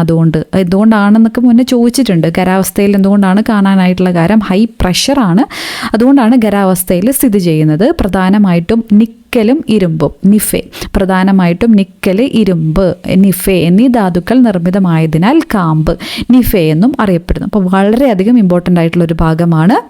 അതുപോലെ തന്നെ ശിലാമണ്ഡലവും അസ്തനോസ്ഫിയറും റിപ്പീറ്റഡ്ലി ചോദിക്കുന്ന ഒരു ഭാഗമാണിത്. അപ്പോൾ നമ്മൾ നേരത്തെ ഭൂവൽക്കത്തെക്കുറിച്ച് മാൻറ്റിലിനെ കുറിച്ചൊക്കെ പറഞ്ഞു. അപ്പോൾ അതിൽ തന്നെ ഈ ഭൂവൽക്കത്തെയും മാൻറ്റിലിൻ്റെ ഉപരിഭാഗവും, മാൻറ്റിലിൻ്റെ ഉപരിഭാഗം എന്ന് പറയുമ്പോൾ നമ്മൾ പറഞ്ഞത് സോളിഡ് സ്റ്റേറ്റിലാണ് അല്ലേ. അപ്പോൾ ആ ഒരു ഭാഗത്തെയും ചേർന്നിട്ടാണ് എന്തെന്ന് വിളിക്കുന്നത്, ശിലാമണ്ഡലം. അപ്പോൾ അത് കട്ടിയാണ്, ശില, ആ രീതിയിൽ ശിലാമണ്ഡലം, ലിത്തോസ്ഫിയർ എന്ന് വിളിക്കുന്നത്. ഇംഗ്ലീഷിലുള്ള വാക്കും ഇമ്പോർട്ടൻ്റ് ആണ്. ഇനി ശിലാമണ്ഡലത്തിന് താഴെയായിട്ട് നമ്മൾ പറഞ്ഞു കുറച്ച് പോർഷൻ അർദ്ധദ്രവ്യാവസ്ഥയിൽ കാണപ്പെടുന്നുണ്ടെന്ന് പറഞ്ഞു. സോ ശിലാമണ്ഡലത്തിന് താഴെയായി ശിലാപദാർത്ഥങ്ങൾ ഉരുകി അർദ്ധദ്രവ്യാവസ്ഥയിൽ കാണപ്പെടുന്ന ഭാഗമാണ് എന്തെന്നറിയപ്പെടുന്നത്, എസ്തനോസ്ഫിയർ. വളരെയധികം ഇമ്പോർട്ടൻ്റ് ആണ്. എസ്തനോസ്ഫിയർ എന്നറിയപ്പെടുന്നു. അഗ്നിപർവ്വതങ്ങളിലൂടെ പുറത്തെത്തുന്ന ശിലാദ്രവത്തിൻ്റെ ലാവയുടെ സ്രോതസ് എന്ന് പറയുന്നത് ഏതാണ്, ഈ എസ്തനോസ്ഫിയർ ആണ്. അപ്പോൾ ക്രസ്റ്റ്, മാൻറ്റിലെ, കോറ് നമ്മൾ പഠിച്ചു. അതിൽ തന്നെ ഈ ഭൂവൽക്കം അഥവാ ക്രസ്റ്റോ മാൻറ്റിലിൻ്റെ ഉപരിഭാഗം ചേർന്നിട്ടാണ് ലിത്തോസ്ഫിയർ. അതിന് തൊട്ട് താഴെയായിട്ട് അർദ്ധദ്രവ്യാവസ്ഥയിൽ കാണപ്പെടുന്ന പോർഷനാണ് എസ്തനോസ്ഫിയർ. ഇതാണ് നമ്മൾ അഗ്നിപർവ്വതത്തിലൂടെ കാണുന്ന ശിലാദ്രവത്തിൻ്റെ അല്ലെങ്കിൽ ലാവയുടെ സോഴ്സ് എന്ന് പറയുന്നത്. അതുപോലെ തന്നെ ജിയോഗ്രഫി പഠിക്കുമ്പോൾ നമുക്ക് ഇമ്പോർട്ടൻ്റ് ആയിട്ടുള്ള ഒരുപാട് ഡേറ്റ്സും അതിൻ്റെ തീംസ് ഒക്കെ വരുന്നുണ്ട് അല്ലേ. ഇപ്പോൾ തണ്ണീർത്തട ദിനം, അതുപോലെ തന്നെ കാലാവസ്ഥ ദിനം എന്ന് പറഞ്ഞിട്ട് ഒരുപാട് ദിനങ്ങൾ, അതിൻ്റെ ഇമ്പോർട്ടൻ്റ് ആയിട്ടുള്ള തീംസ് നമുക്ക് പഠിക്കാനുണ്ട്. നമ്മൾ കണക്ഷനുള്ള കോഡൊക്കെ വെച്ച് വളരെ ഇമ്പോർട്ടൻ്റ് ആയിട്ടുള്ള ഒരു വീഡിയോ ചെയ്യുന്നുണ്ട്. അതും ഈ വേൾഡ് ജിയോഗ്രഫി അല്ലെങ്കിൽ കറണ്ട് അഫെയർ ഒക്കെ ലിങ്ക് ചെയ്തിട്ട് ചോദിക്കുന്ന ഒരു പോർഷനാണ്. അത് ഇമ്പോർട്ടൻ്റ് ആണ്. അപ്പോൾ മണ്ണ് ദിനം, മണ്ണിനൊരു ദിനം, മണ്ണ് സംരക്ഷണത്തിൻ്റെ പ്രാധാന്യം എത്തിക്കുന്നതിനായിട്ട് എല്ലാ വർഷവും ഡിസംബർ 15 ലോക മണ്ണ് ദിനമായിട്ട് ആഘോഷിക്കുന്നത്. അതൊരു ദിനമായിട്ട് എല്ലാ വർഷവും ആഘോഷിക്കുന്നുണ്ട്. ഇനി ഒരു വർഷം തന്നെ മണ്ണിന് വേണ്ടിയിട്ട് മാറ്റി വെച്ചിട്ടുണ്ട്. 2015 ഇൻ്റർനാഷണൽ ഇയർ ഓഫ് സോയിൽസ്. അത് ചോദിച്ചിട്ടുണ്ട്, ടെക്സ്റ്റ് ബുക്കിലുള്ള കാര്യം കൊണ്ട് തന്നെ ഇത് ചോദിച്ചിട്ടുണ്ട്. Okay, 2015 international year of soils ആയിട്ട് ആഘോഷിച്ചിട്ടുണ്ട്. 2023 എന്ത് വർഷമായിരുന്നു, മില്ലറ്റ് വർഷമായിരുന്നു. 2024 എന്ത് വർഷമാണ്, ഇൻ്റർനാഷണൽ ഇയർ ഓഫ് ക്യാമലിഡ്സ് ആണ്. നമ്മൾ പല വീഡിയോസിലും പറഞ്ഞിട്ടുള്ളതാണ്. അങ്ങനെയുള്ള ഫാക്ട്സ് ഒക്കെ ജിയോഗ്രഫിയുടെ ഭാഗത്തുനിന്നും കറണ്ട് അഫെയറിൻ്റെ അതായിട്ട് ചോദിക്കുന്നതാണ്, ഇമ്പോർട്ടൻ്റ് ആണ്. അടുത്തത് താഴെ പറയുന്നവയിൽ ശരിയായ ജോഡിയത്. വളരെ ഇമ്പോർട്ടൻ്റ് ആയിട്ടുള്ള മറ്റൊരു പോർഷനാണ് ട്രോപ്പോസ്ഫിയർ, സ്ട്രാറ്റോസ്ഫിയർ, അങ്ങനെയുള്ള അന്തരീക്ഷത്തിൻ്റെ ഘടന അല്ലേ. ട്രോപ്പോസ്ഫിയർ കാലാവസ്ഥാ പ്രതിഭാസങ്ങൾ, കറക്റ്റാണ് അല്ലേ. അയണോസ്ഫിയർ റേഡിയോ തരംഗങ്ങൾ, അതും കറക്റ്റാണ്. സ്ട്രാറ്റോസ്ഫിയറിലാണോ എറോറ, അത് തെറ്റാണ്. മിസോസ്ഫിയർ ഓസോൺ പാളി, അതും അവിടെ തെറ്റാണ്. ശരിയായ ജോഡിയാണ് ചോദ്യം. സോ 1, 2 ഇവിടെ ശരിയായിട്ടുള്ളത്. സോ അതിനെക്കുറിച്ച് നമുക്ക് നോക്കാം. അന്തരീക്ഷ ഘടന. ഭൗമോപരിതലത്തിൽ നിന്ന് ഏകദേശം 90 കിലോമീറ്റർ ഉയരം വരെ വാതക സംരചന ഏറെക്കുറെ ഒരുപോലെയാണ്. അപ്പോൾ ഈ 90 കിലോമീറ്റർ എന്നുള്ള ഫാക്റ്റും ഇമ്പോർട്ടൻ്റ് ആണ്. ഈ ഒരു ഭാഗത്തെയാണ്, അതായത് ഏകദേശം സെയിം ആയിട്ടാണ് ഇവിടെ വാതക സംരചന. അതുകൊണ്ട് തന്നെ ഈ ഒരു സെയിം എന്ന് പറയുമ്പോൾ എന്താ പറയുക, ഹോമോസ്ഫിയർ അല്ലേ. സെയിം എന്നാണ് മീനിങ് ഹോമോ എന്ന വാക്കിനെ. സോ ഹോമോസ്ഫിയർ എന്ന് വിളിക്കുന്നു. ഇനി 90 കിലോമീറ്ററിന് അപ്പുറത്തേക്ക്, അതിന് മുകളിലേക്ക് ഒരു ഐക്യമില്ല, തോന്നിയ പോലെയാണ്. അതിനുശേഷം 90 കിലോമീറ്ററിന് മുകളിലായിട്ട് സ്ഥിതി ചെയ്യുന്ന ഭാഗത്തെയാണ് ഹെറ്ററോസ്ഫിയർ എന്ന് വിളിക്കുന്നത്. ഹെറ്ററോ എന്ന് വെച്ചാൽ വ്യത്യസ്തം എന്നുള്ളതാണ് മീനിങ്, ഹെറ്ററോസ്ഫിയർ എന്ന് വിളിക്കുന്നത്. ഇനി വിവിധ ഉയരങ്ങളിലെ താപത്തിനനുസരിച്ചിട്ട് വിവിധ മണ്ഡലങ്ങളായിട്ട് തിരിക്കുന്നു, ഓരോരോ മണ്ഡലങ്ങൾ. അപ്പോൾ നമുക്ക് ഏറ്റവും നമ്മുടെ അടുത്തായിട്ടുള്ളതാണ് ട്രോപ്പോസ്ഫിയർ അല്ലേ.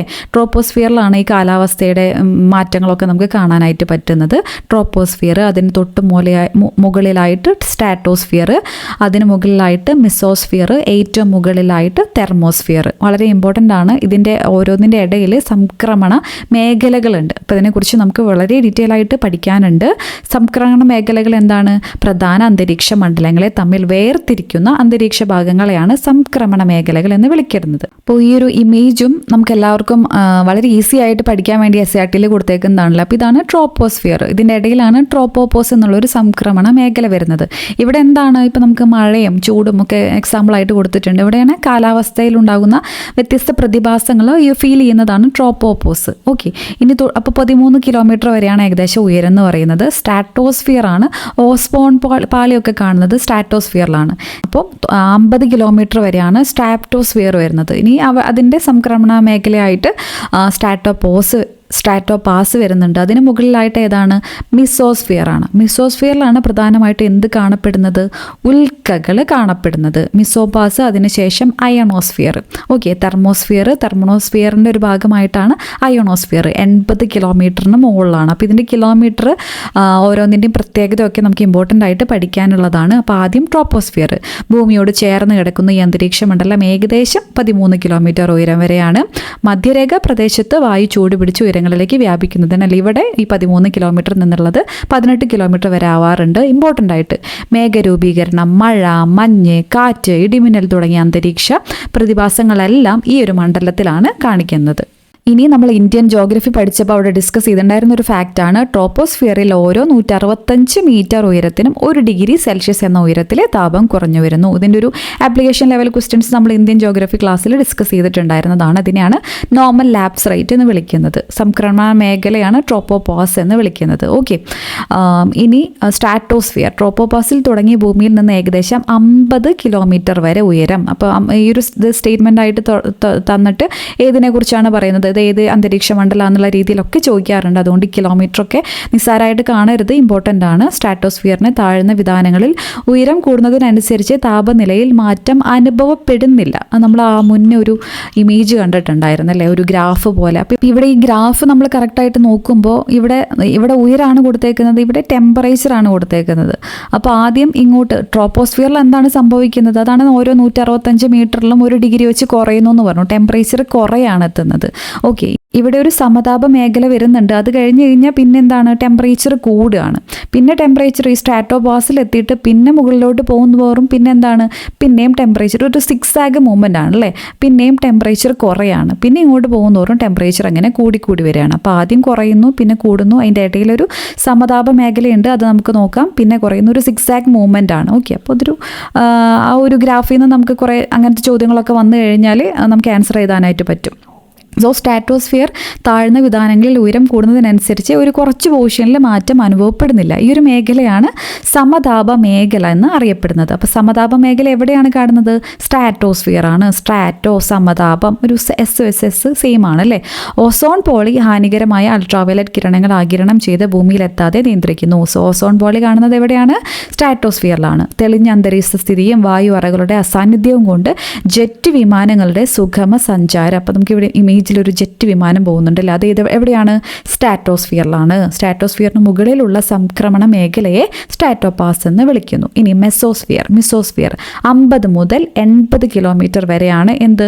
മിസോസ്ഫിയർ. ഉയരത്തിനനുസരിച്ച് ഇവിടെ താപം കുറഞ്ഞു വരുന്നു. നമ്മൾ നേരത്തെ പറഞ്ഞ പോലെ ആദ്യത്തിൽ ഇങ്ങനെ കുറഞ്ഞു, കൂടി, കുറഞ്ഞു, അങ്ങനെ ഒരു സിക്സാഗ് പോലെയാണ് അല്ലേ.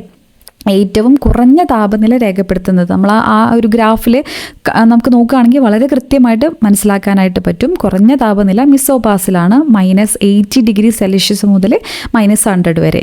ഉൽക്കകൾ, ഇമ്പോർട്ടൻ്റ് ആയിട്ട് ഉൽക്കകൾ മിസോസ്ഫിയർ പ്രവേശിക്കുന്നതിലൂടെ ഘർഷണത്താൽ കത്തിച്ചാരമാകുന്നു. അപ്പോൾ ഉൽക്കകൾ കാണുന്നത് എവിടെയാണ്? മിസോസ്ഫിയറിലാണ്. അതിൻ്റെ സംക്രമണ മേഖലയാണ് മിസോപാസ് എന്ന് പറയുന്നത്.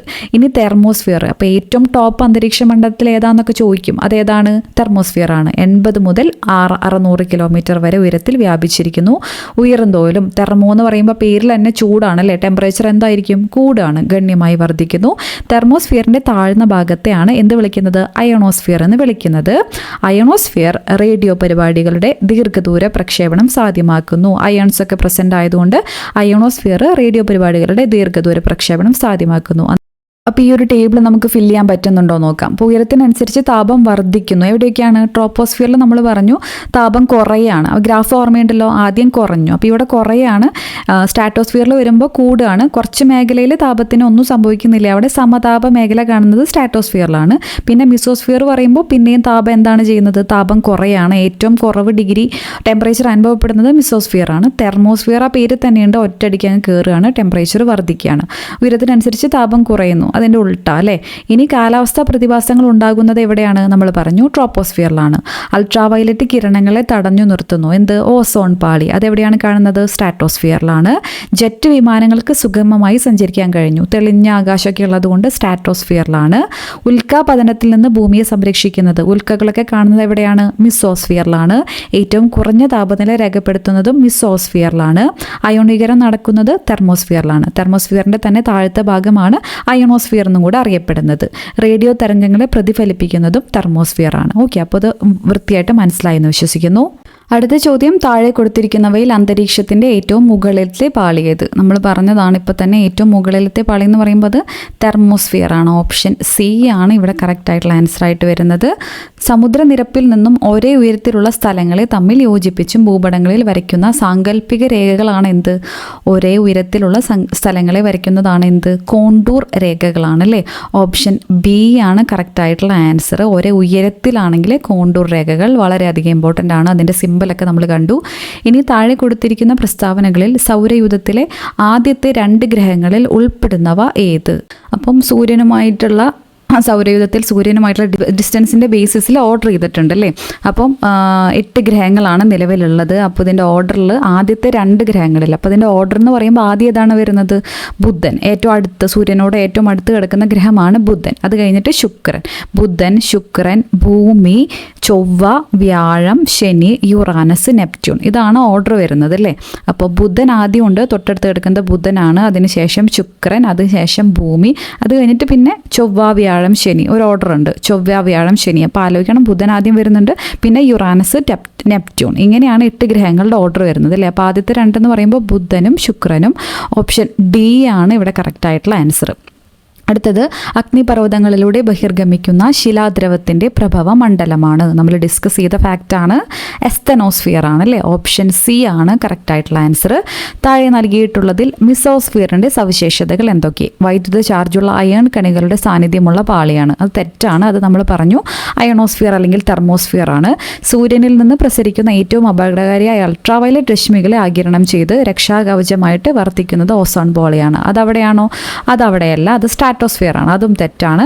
ഭൂമിയിലെ എല്ലാ തരത്തിലുള്ള ജൈവ പ്രവർത്തനങ്ങളും നടക്കുന്നത് ഈ പാളിയിലാണ്. അതും തെറ്റാണ്. ഭൂമിയിൽ നിന്നും അയക്കുന്ന റേഡിയോ തരംഗങ്ങളെ പ്രതിഫലിപ്പിച്ച് ഭൂമിയിലേക്ക് തന്നെ തിരിച്ചയക്കുന്നത് ഈ പാളിയാണ്. അത് തെർമോസ്ഫിയർ ആണ്. അപ്പോൾ ഇവിടെ PSC ആൻസർ കൊടുത്തിരിക്കുന്നത് 1, 4 എന്നുള്ളതാണ്. അത് പ്രൊവിഷണലാണോ ഫൈനൽ ആൻസർ കീലാണോ എന്ന് ഉറപ്പില്ല. അപ്പോൾ അതെന്തായാലും തെറ്റാണ്. ഇതെന്തായാലും 1, 4 ആണെങ്കിൽ അത് എന്തിൻ്റെ ഫീച്ചേഴ്സാണ്? തെർമോസ്ഫിയറിൻ്റെ ഫീച്ചറാണ്. ഓക്കെ, അപ്പോൾ അതൊരു കൺഫ്യൂഷൻ ഉള്ളത് കൊണ്ട് മാർക്ക് ചെയ്യുന്നില്ല. അതെന്തായാലും തെറ്റാണ്. 1, 4 എന്തിനെ കുറിച്ച് പറയുന്നതാണ്? തെർമോസ്ഫിയറിനെ കുറിച്ച് പറയുന്നതാണ്. നമ്മൾ നോക്കിയതാണ്. ഓക്കെ, അപ്പം അടുത്ത നോക്കാം. ദീർഘദൂര റേഡിയോ പ്രക്ഷേപണത്തിന് സാധ്യമാകുന്ന അന്തരീക്ഷ പാളി. അത് തന്നെയാണ് നമ്മളിപ്പോൾ ഡിസ്കസ് ചെയ്തത്. ഏതാണ്? അയോണോസ്ഫിയർ ആണ് അല്ലേ. ഓപ്ഷൻ എ ആണ് ഇവിടെ കറക്റ്റ് ആയിട്ടുള്ള ആൻസർ ആയിട്ട് വരുന്നത്. ഭൗമഘടനയിൽ മോഹവിച്ഛിന്നതയെ സംബന്ധിച്ച് ചുവടെ നൽകിയിട്ടുള്ള ശരിയായ പ്രസ്താവന ഏത്? അപ്പോൾ വിച്ഛിന്നത നമ്മൾ നേരത്തെ ഡിസ്കസ് ചെയ്തിട്ടില്ലായിരുന്നു. ഓരോ ഭാഗത്തും, അതായത് ക്രസ്റ്റും ഭൂവൽക്കവും ഉണ്ട്, മാൻഡിലും ഉണ്ട് അല്ലേ.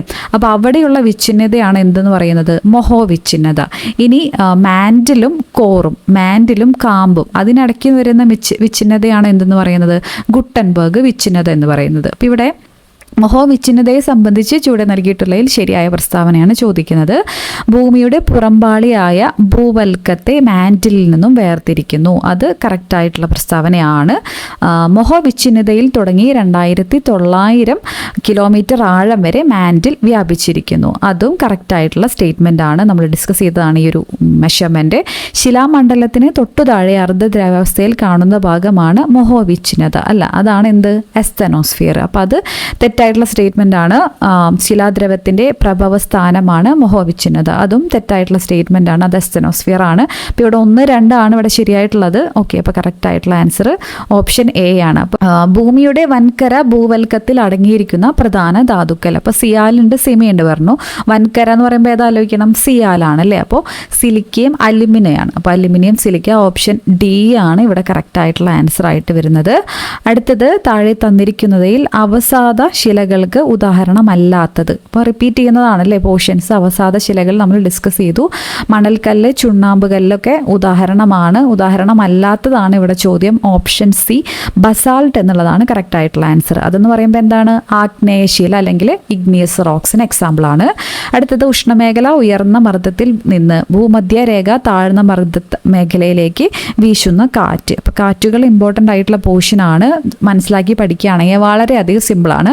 അതിനെക്കുറിച്ച് നമ്മൾ നോക്കാം. ഇവിടെ ആൻസർ എന്താണ്? വാണിജ്യവാദങ്ങൾ അഥവാ ട്രേഡ് വിൻസ് ആണ് അല്ലേ. ഓപ്ഷൻ എ ആണ് കറക്റ്റ് ആയിട്ടുള്ള ആൻസർ ആയിട്ട് വരുന്നത്.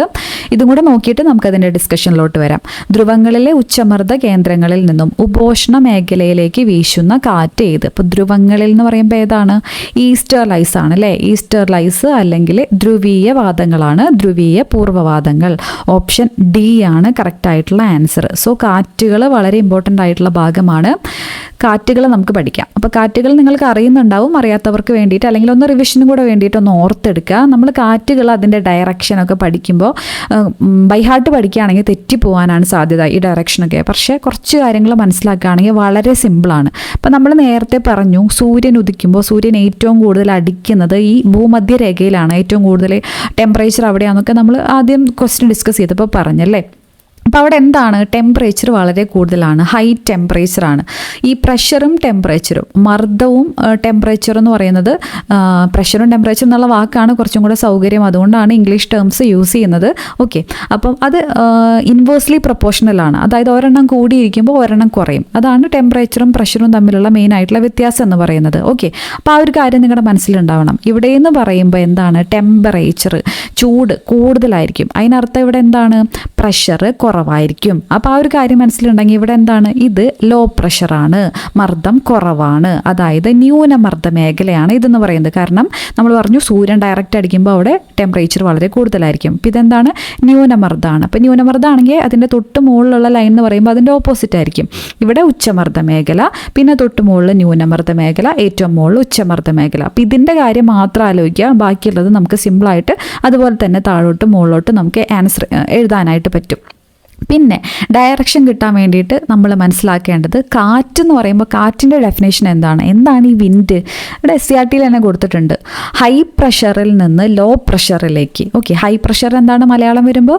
ഉച്ചമർദ്ദ മേഖല. ഉച്ചമർദ്ദ മേഖലയിൽ നിന്ന് ന്യൂനമർദ്ദ മേഖലയിലേക്കുള്ള വായുവിൻ്റെ തിരശ്ചീന ചലനമാണ് കാറ്റുകൾ. ഈ ഒരു ഫാക്ടർ അറിഞ്ഞാൽ പിന്നെ കുറേ കാര്യങ്ങൾ കിട്ടും.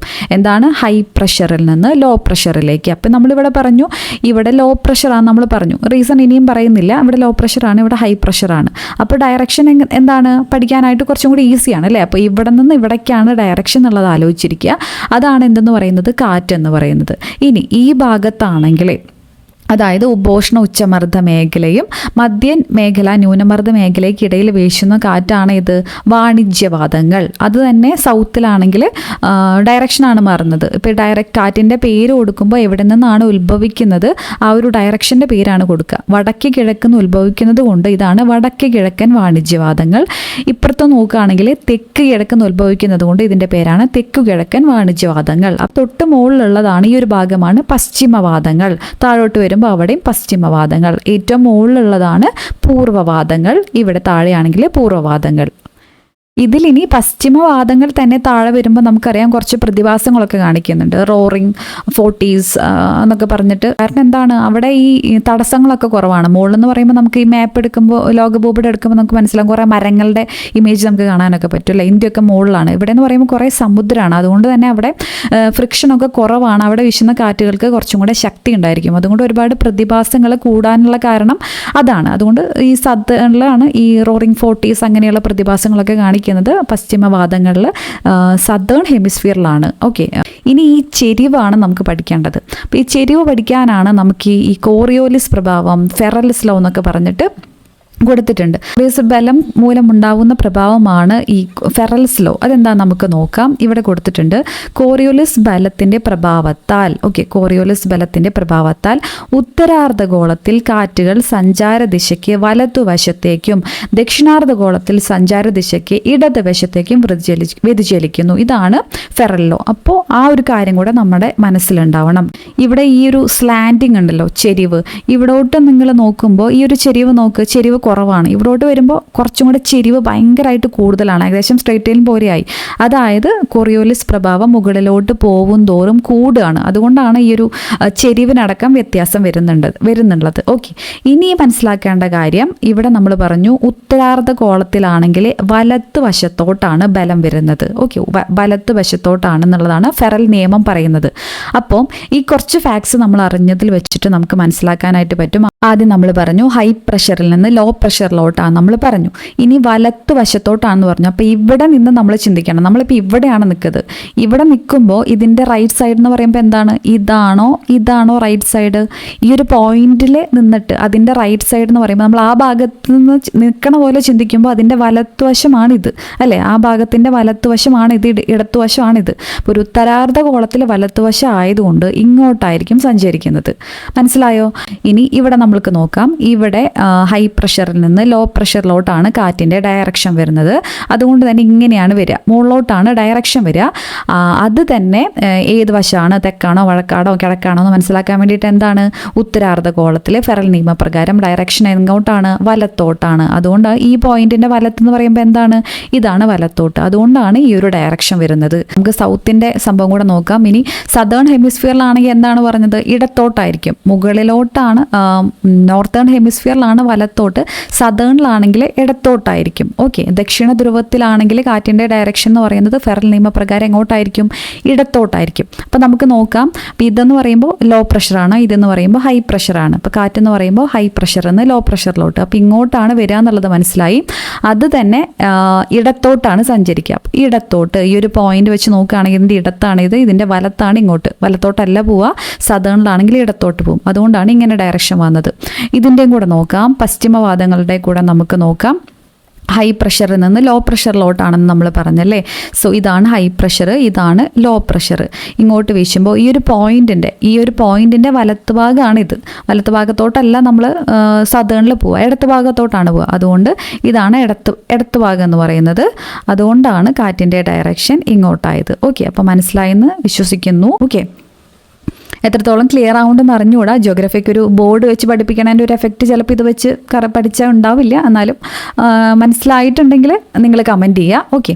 അപ്പോൾ ഇനി കാറ്റിനെ സ്വാധീനിക്കുന്ന ഘടകങ്ങൾ എക്സാമിന് ചോദിക്കുന്നത് കൊണ്ട് അതും കൂടെ ഇതിൻ്റെ ഭാഗമായിട്ട് അറിഞ്ഞിരിക്കുക. മർദ്ദച്ചെരിവ്, കോറിയോലിസ് പ്രഭാവം, ഘർഷണം എന്നിവയാണ് കാറ്റിനെ സ്വാധീനിക്കുന്ന ഘടകങ്ങൾ.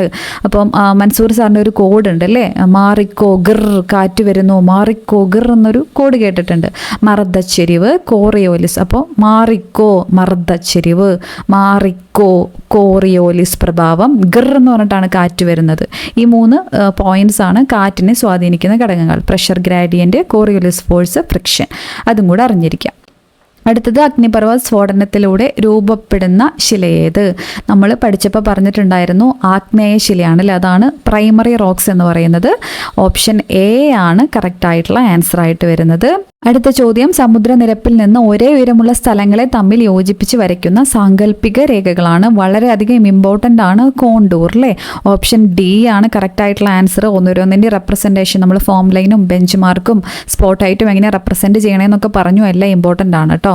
ഇനി ഭൂമധ്യരേഖയ്ക്ക് നേർമുകളിൽ സൂര്യൻ വരുന്ന ദിവസങ്ങൾ ഏതെല്ലാം? അപ്പോൾ വളരെയധികം ഇമ്പോർട്ടൻ്റ് ആയിട്ടുള്ള മറ്റൊരു പോർഷനാണ് ഈ സൂര്യൻ്റെ വിഷുവം, ഇക്വിനോക്സ് അഥവാ ഇക്വിനോക്സ്, അതുപോലെ അയനം, സൂര്യൻ്റെ അയനം, apparent movement of the sun എന്നൊക്കെ പറയുന്നത് അല്ലേ. സോ ഭൂമധ്യരേഖയ്ക്ക് നേർമുകളിൽ വരുന്നത് 2 ദിവസങ്ങളിലായിട്ടാണ്.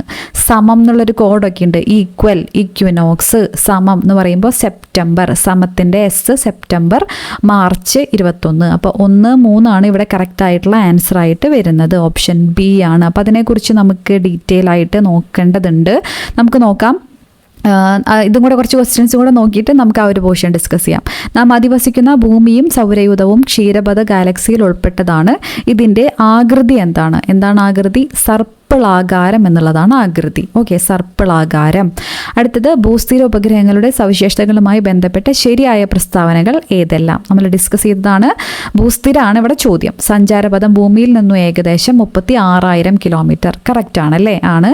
ഭൂമിയുടെ ഭ്രമണ വേഗത്തിന് തുല്യമായ വേഗത്തിൽ, അതും ശരിയാണ്. പ്രദേശത്തിന്റെ ആവർത്തിച്ചുള്ള വിവര ശേഖരണം സാധ്യമാകുന്നു. അപ്പോൾ ഈ ക്വസ്റ്റ്യൻ പേപ്പർ ഇത്രയും ക്ലാരിറ്റിയിലാണ് നമുക്ക് അവൈലബിൾ ആയിട്ടുള്ളൂ. അപ്പോൾ അത് ഞാൻ വായിക്കുന്നത് കൂടെ ചെയ്യുന്നത് കൊണ്ട് ക്വസ്റ്റ്യൻ പേപ്പറിലെ ക്ലാരിറ്റി കുറച്ച് കുറവുണ്ടെങ്കിലും സൗണ്ടിലൂടെ മനസ്സിലാവുന്നുണ്ടെന്ന് വിശ്വസിക്കുന്നു. ഓക്കെ.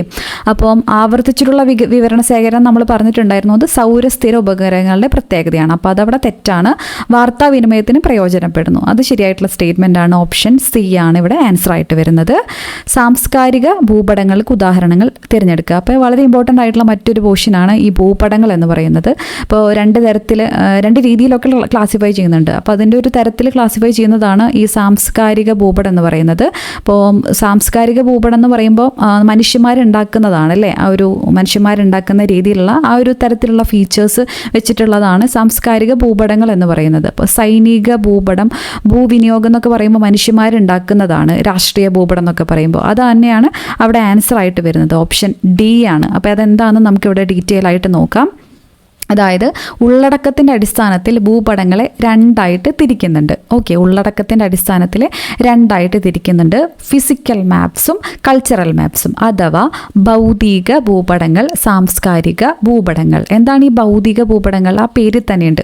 ഈ ഫിസിക്കൽ ഫീച്ചേഴ്സ് എന്ന് പറയുമ്പോൾ ഭൂമിക്ക് ഒരുപാട് ഫീച്ചേഴ്സ് ഉണ്ട്. കാലാവസ്ഥ എന്ന് പറഞ്ഞാൽ നമ്മൾ ഡിറ്റർമിൻ ചെയ്യണതല്ല അല്ലേ. കാലാവസ്ഥ നമ്മളത് നോക്കുന്നുണ്ട്, എത്രയാണെന്നൊക്കെ നമ്മൾ നിരീക്ഷിക്കുന്നുണ്ടെങ്കിലും അതൊക്കെ ഭൂമിയുടെ ഒറിജിനൽ ആയിട്ടുള്ള സംഭവങ്ങളാണ്. അപ്പം അങ്ങനത്തെ ഭൂമിയുടെ തന്നെ ഫീച്ചേഴ്സ് റെപ്രസെൻറ്റ് ചെയ്യുന്നതാണ് ഈ ഭൗതിക ഭൂപടങ്ങൾ എന്ന് പറയുന്നത്. ഭൂപ്രകൃതി, കാലാവസ്ഥ തുടങ്ങിയ പ്രകൃതിദത്തമായ സവിശേഷതകൾ ചിത്രീകരിക്കുന്നതാണ് ഭൗതിക ഭൂപടങ്ങൾ. ഇനി സാംസ്കാരിക ഭൂപടങ്ങൾ എന്ന് പറയുമ്പോൾ അത് മനുഷ്യന്മാരുടെ ആവശ്യത്തിന് വേണ്ടിയിട്ട്, ഓരോരോ പർപ്പസിന് വേണ്ടിയിട്ട് ഉണ്ടാക്കുന്നതാണ്. കൃഷി, വ്യവസായം, രാഷ്ട്രീയ അതിർത്തികൾ മുതലായ മനുഷ്യനിർമ്മിത, അപ്പോൾ ഇതാണ് മേജർ ഡിഫറൻസ്. ഒന്ന് പ്രകൃതിദത്ത, മറ്റേത് മനുഷ്യനിർമ്മിത സവിശേഷതകൾ ചിത്രീകരിക്കുന്നതാണ് സാംസ്കാരിക ഭൂപടങ്ങൾ. ഈ ചോദ്യത്തിൽ നമുക്ക് മനസ്സിലാക്കാം സൈനിക ഭൂപടം, ഭൂവിനിയോഗ ഭൂപടം, രാഷ്ട്രീയ ഭൂപടം ഒക്കെ എന്തിൻ്റെ എക്സാമ്പിളാണ്? സാംസ്കാരിക ഭൂപടങ്ങൾക്ക്. കാലാവസ്ഥ ഭൂപടമാണ് ഇവിടെ പ്രകൃതിയുടെ വരുന്നത്, അതായത് ഭൗതിക ഭൂപടത്തിന് എക്സാമ്പിളായിട്ട് വരുന്നത്. ഇനി വേറെ ക്ലാസിഫിക്കേഷനും ഉണ്ട്, മാപ്പുകൾ വേറെ ക്ലാസിഫിക്കേഷനും ഉണ്ട്. തോതിൻ്റെ അടിസ്ഥാനത്തിൽ ഭൂപടങ്ങൾ രണ്ട് രീതിയിൽ ക്ലാസിഫൈ ചെയ്യുന്നുണ്ട്. ചെറിയ തോത് ഭൂപടങ്ങൾ അഥവാ സ്മോൾ സ്കെയിൽ മാപ്സും വലിയ തോത് ഭൂപടങ്ങൾ അഥവാ ലാർജ് സ്കെയിൽ മാപ്സും. അപ്പോൾ സ്മോൾ സ്കെയിൽ മാപ്സ് എന്ന് പറയുമ്പോൾ ഇതൊരു കോൺട്രഡിക്ഷൻ പോലെയാണ് നമ്മൾ പഠിക്കേണ്ടത്. ഇതിൻ്റെ നേരെ ഓപ്പോസിറ്റാണ്. സാധാരണ വലിയ വലിയ സംഭവങ്ങളൊക്കെ ഉണ്ടല്ലോ, അതായത് അറ്റ്ലസ് ഭൂപടം, അതിൽ ഇന്ത്യ മാപ്പ്, അങ്ങനത്തെ സംഭവങ്ങളൊക്കെ ഇല്ലേ, ഇന്ത്യ, വേൾഡ്, കോണ്ടിനെൻറ്റ്സ്, അങ്ങനത്തെ വലിയ വലിയ ഭൂപടങ്ങളില്ലേ. ഭൂപടം വലുതാണെങ്കിലും ഭൂപടം വലുതാവുമ്പോൾ എന്താണ് അതിൻ്റെ പ്രത്യേകത? നമുക്ക് അതിൻ്റെ മൈന്യൂട്ട് കാര്യങ്ങളൊന്നും അറിയാനായിട്ട് പറ്റില്ല. സ്കെയിൽ എന്ന് പറയുന്നത് ഇവിടെ കുറവായിരിക്കും. അപ്പോൾ അതുകൊണ്ടാണ് സ്മോൾ സ്കെയിൽ മാപ്സ് എന്നുള്ള ഒരു പേര് വരുന്നത്. വലിയ തോത് എന്ന് പറയുമ്പോൾ ലാർജ് സ്കെയിൽ വലുതായിരിക്കും. ഒരു കുഞ്ഞു കാര്യത്തിൻ്റെ ആയിരിക്കും. ഇപ്പോൾ നമ്മളിപ്പോൾ നമ്മുടെ ജില്ലയുടെ കാര്യങ്ങൾ മാത്രമായിരിക്കും എടുക്കുന്നുണ്ടാവുക, പക്ഷേ അതിൻ്റെ ഫുൾ ഡീറ്റെയിൽസ് നമുക്ക് എടുക്കാനായിട്ട് പറ്റും. അങ്ങനെയുള്ളതാണ്, സ്കെയിൽ കൂടുതലാണ്, ലാർജ് സ്കെയിൽ മാപ്സ് എന്ന് പറയുന്നത്. കഡസ്ട്രൽ ഭൂപടങ്ങളും ധരാതലീയ ഭൂപടങ്ങളുമാണ് വലിയ തോത് ഭൂപടങ്ങൾക്ക് ഉദാഹരണം. അപ്പോൾ ഇതിന് ഏതാണ് ഉദാഹരണം എന്നുള്ളത് എക്സാമ്പിൾ അടക്കം ചോദിക്കാറുണ്ട്. അങ്ങോട്ടും ഇങ്ങോട്ടും മാറരുത്. സ്മോൾ സ്കെയിൽ എന്ന് പറയുമ്പോൾ സ്മോൾ ആയിരിക്കും ഇതെന്ന്, ആ രീതിയിലല്ല. പെട്ടെന്ന് ഈ സ്മോൾ എന്ന് കാണുമ്പോൾ സ്മോൾ എന്ന് പറയുമ്പോൾ അറ്റ്ലസ് ഒക്കെ വലുതല്ലേ, ആ രീതിയിൽ തെറ്റിപ്പോവരുത്, മനസ്സിലാക്കിയിട്ട് പഠിക്കുക. Okay, small scale maps, large scale maps. അപ്പോൾ ഇതിൽ തന്നെ നമുക്കിവിടെ കഡസ്ട്രൽ ഭൂപടങ്ങളുടെ ഡെഫിനേഷൻ SCERT കൊടുത്തിട്ടുള്ളത് പ്രാദേശിക ഭൂസ്വത്തിൻ്റെ പുസ്തകം, രജിസ്റ്റർ ഓഫ് ടെറിറ്റോറിയൽ പ്രോപ്പർട്ടി എന്നർത്ഥമുള്ള കെഡസ്റ്റർ എന്ന ഫ്രഞ്ച് പദത്തിൽ നിന്നാണ് കെഡസ്ട്രൽ എന്ന പദം രൂപപ്പെട്ടിട്ടുള്ളത്. ഇപ്പോൾ രീതിയിൽ ചോദിക്കാറുണ്ട്, ഫ്രഞ്ച്, ലാറ്റിൻ, അറബിക് എന്നൊക്കെ തരും. കെഡസ്ട്രൽ മാപ്സ് ഒക്കെ ഫ്രഞ്ച് പദമാണ് രൂപപ്പെട്ടിട്ടുള്ളത്. പാടങ്ങൾ, കെട്ടിടങ്ങൾ തുടങ്ങിയ ഉൾപ്പെടുന്ന ഭൂസ്വത്തുക്കളുടെ, അതാണ് മെയിൻ, ഭൂസ്വത്തുക്കളുടെ അതിരുകൾ, ഉടമസ്ഥാവകാശം എന്നിവ രേഖപ്പെടുത്തി സൂക്ഷിക്കുന്നതിനാണ് ഇത്തരം ഭൂപടങ്ങൾ നിർമ്മിക്കുന്നത്. ഭൂനികുതി കണക്കാക്കുന്നതിനും ഉടമസ്ഥാവകാശം സൂചിപ്പിക്കുന്നതിനും ഇവ ഉപയോഗിക്കുന്നത്. ഗ്രാമഭൂപടങ്ങൾ, വില്ലേജ് മാപ്സ് ഒക്കെയാണ് കഡസ്ട്രൽ മാപ്സിന് എക്സാമ്പിളായിട്ട് വരുന്നത്. ധരാതലീയ ഭൂപടങ്ങൾ അഥവാ ടോപ്പോഗ്രാഫിക്കൽ മാപ്സ് സമഗ്രമായ ഭൂസർവേയുടെ അടിസ്ഥാനത്തിൽ തയ്യാറാക്കുന്നതാണ് ധരാതലീയ ഭൂപടങ്ങൾ. പ്രകൃതിദത്തവും മനുഷ്യനിർമ്മിതവുമായ എല്ലാ സവിശേഷതകളെയും വളരെ വിശദമായി ചിത്രീകരിക്കുന്ന ഭൂപടങ്ങളാണിവ. ഭൂപ്രദേശങ്ങളുടെ ഉയരം, ഭൂപ്രകൃതി, നദികൾ, വനങ്ങൾ, കൃഷിയിടങ്ങൾ, പട്ടണങ്ങൾ, ഗതാഗത വിനിമയ മാർഗങ്ങൾ, അങ്ങനെയുള്ള എല്ലാ കാര്യങ്ങളും അടങ്ങുന്നതാണ് ധരാതലീയ. ഒരു പ്രദേശത്തിൻ്റെ സമ്പൂർണ്ണമായിട്ടുള്ള ജോഗ്രഫിക്കൽ ഫീച്ചേഴ്സ് ഒക്കെ അടങ്ങിയിരിക്കുന്നതാണ് ധരാതലീയ ഭൂപടങ്ങൾ എന്ന് പറയുന്നത്. ഇനി ഈ ഭൂപടങ്ങളിൽ തന്നെ തോതുകൾ പലതരമുണ്ട്. ഇതൊക്കെ എക്സാമിന് ചോദിക്കുന്നത് കൊണ്ടാണ് കൊടുത്തിരിക്കുന്നത്. 3 തരത്തിലാണ് റെപ്രസെൻ്റ് ചെയ്യുന്നത്. ഓക്കെ, പ്രസ്താവന രീതി, ഭിന്നക രീതി, രേഖാരീതി. അതായത് ഒരു മാപ്പ് തരുമ്പോൾ അതിൻ്റെ സ്കെയിൽ ഉണ്ട് അല്ലേ. അപ്പോൾ നമ്മളിപ്പോൾ ഇവിടെ സെൻറ്റിമീറ്റർ ഉപയോഗിക്കുന്നു, വേറെ സ്ഥലങ്ങളാണെങ്കിൽ മൈല്, ആ തരത്തിലൊക്കെയാണ്, പല യൂണിറ്റുമാണ് അല്ലേ, യൂണിറ്റ് വ്യത്യാസമുണ്ട്. അപ്പോൾ എല്ലാവർക്കും മനസ്സിലാകണമെങ്കിൽ പല രീതിയിലുള്ള റെപ്രസെൻറ്റേഷൻ ആവശ്യമാണ്. ഓക്കെ, അപ്പോൾ അതുകൊണ്ടാണ് പ്രസ്താവന രീതി, ഭിന്നക രീതി, രേഖാരീതി എന്ന് 3 വിധത്തിൽ തോതുകൾ രേഖപ്പെടുത്താനുള്ള ഓപ്ഷൻ ഉള്ളത്. ഒന്ന് 1 സെൻറ്റിമീറ്ററിന് 10 കിലോമീറ്റർ എന്ന് വളരെ ക്ലിയർ ആയിട്ട് എഴുതിയിട്ടുണ്ടാവും, പ്രസ്താവിച്ചിട്ടുണ്ടാവും. പ്രസ്താവന രീതി. ഓക്കെ. ഭിന്നക രീതി എന്ന് പറയുമ്പോൾ 1:2 റേഷ്യോ രൂപത്തിൽ റെപ്രസെൻറ്റ് ചെയ്യുന്നതാണ്. അത് തന്നെയാണ് ഭിന്നക രീതി. 1:10,000 എന്നുള്ളൊരു റേഷ്യോയിൽ റെപ്രസെൻറ്റ് ചെയ്യുന്നതാണ് ഭിന്നക രീതി. രേഖാരീതി വരച്ചൊരു സാമ്പിൾ എടുത്ത് കാണിക്കുകയാണ്. 3 തരത്തിലാണ് തോതുകൾ എന്നും കൂടെ അറിഞ്ഞിരിക്കാം. ഇനി ഓരോ നിറങ്ങൾ എന്തിനാന്നുള്ളതും ചോദിക്കാറുണ്ട്. ഈസിയാണ് കുറേയൊക്കെ. പച്ച എന്ന് പറയുമ്പോൾ നമുക്കറിയാം, പച്ച ഗ്രീനാണല്ലോ, ഗ്രീനറി, നൈസർഗിക സസ്യജാലങ്ങളെയാണ്. ആ വാക്ക് മാത്രം പഠിച്ചാൽ മതി. സസ്യജാലങ്ങളെ റെപ്രസെൻറ്റ് ചെയ്യാനാണ് ഉപയോഗിക്കുന്നത്. മഞ്ഞ കൃഷി, അപ്പോൾ മഞ്ഞൾ കൃഷി എന്ന് കൂട്ടി പഠിച്ചു വയ്ക്കുക. മഞ്ഞൾ കൃഷിയാണ് ചെയ്യുന്നത്, മഞ്ഞയാണ് കൃഷിനെ റെപ്രസെൻറ്റ് ചെയ്യാൻ. ചുവപ്പ്, റോഡ്. ചുവപ്പ് എന്ന് പറയുമ്പോൾ റെഡാണല്ലോ, അപ്പോൾ റെഡാണ് റോഡ്, പാർപ്പിടം. ചുവപ്പ് എന്നുള്ളത് റെഡ് എന്നുള്ള രീതിയിൽ ആലോചിച്ച് വയ്ക്കുക. അപ്പോൾ റോഡായിട്ട് ഈസിലി കണക്ട് ചെയ്യാം. റെഡ്, റോഡ്, പാർപ്പിടങ്ങളൊക്കെയാണ് ചുവപ്പ്. കറുപ്പ്, തീവണ്ടിപ്പാത. ഇതിൽ അക്ഷാംശരേഖവും രേഖാംശരേഖയും മുന്നേ ചോദിച്ചിട്ടുള്ളതാണ്. തീവണ്ടിപ്പാത, രേഖാംശരേഖകൾ റെപ്രസെൻറ്റ് ചെയ്യാൻ കറുപ്പാണ് ഉപയോഗിക്കുന്നത്.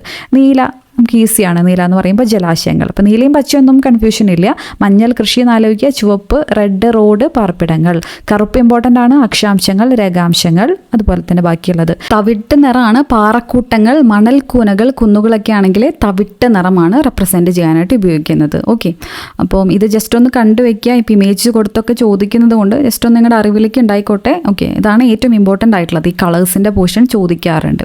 കോണ്ടൂറിൻ്റെ നമ്മൾ മുന്നേ പറഞ്ഞു അല്ലേ, കോണ്ടൂർ റെപ്രസെൻറ്റേഷൻ. ഇനി തുല്യ അന്തരീക്ഷ മർദ്ദം അനുഭവപ്പെടുന്ന സ്ഥലങ്ങളെ തമ്മിൽ യോജിപ്പിക്കുന്ന സാങ്കല്പിക രേഖയാണ്. തുല്യ അന്തരീക്ഷ മർദ്ദമാണെങ്കിൽ ഐസോബാർ എന്നുള്ളതാണ് ഇവിടെ കറക്റ്റ് ആയിട്ടുള്ള സ്റ്റേറ്റ്മെൻ്റ് ആയിട്ട് വരുന്നത്. അപ്പോൾ ഇതുപോലെ ഈ ഐസോ വരുന്ന കുറച്ച് ടേംസ് ഉണ്ടല്ലേ, അപ്പോൾ അത് കുറച്ചും കൂടെ നമുക്ക് നോക്കാം. ഐസോ ഹൈറ്റ് എന്ന് പറയുമ്പം ഐസോ ഹൈറ്റ് എന്നാണെങ്കിലും അത് ഉയരമായിട്ട് ബന്ധമൊന്നുമില്ല.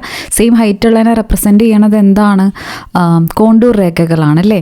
അപ്പോൾ ഐസോ ഹൈറ്റ് എന്ന് പറയുമ്പോൾ റെയിൻഫോൾ, തുല്യമായ മഴയുള്ള പോയിന്റ്സിനെ പ്രതിനിധീകരിക്കുന്ന ഒരു രേഖയാണ്. ഇപ്പോൾ റെയിൻഫോൾ റെപ്രസെൻറ്റ് ചെയ്യുന്ന ഒരു രേഖയാണ് ഐസോ ഹൈറ്റ്. ഇപ്പോൾ ഉയരത്തിൽ മഴ പെയ്യുന്നോ ആ രീതിയിലല്ല ആലോചിക്കുക.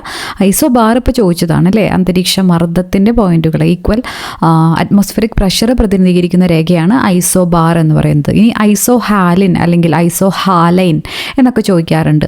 ഹാലൈൻ എന്ന് പറയുമ്പോൾ സലൈനിറ്റി ആയിട്ടാണ് കണക്ട് ചെയ്യേണ്ടത്.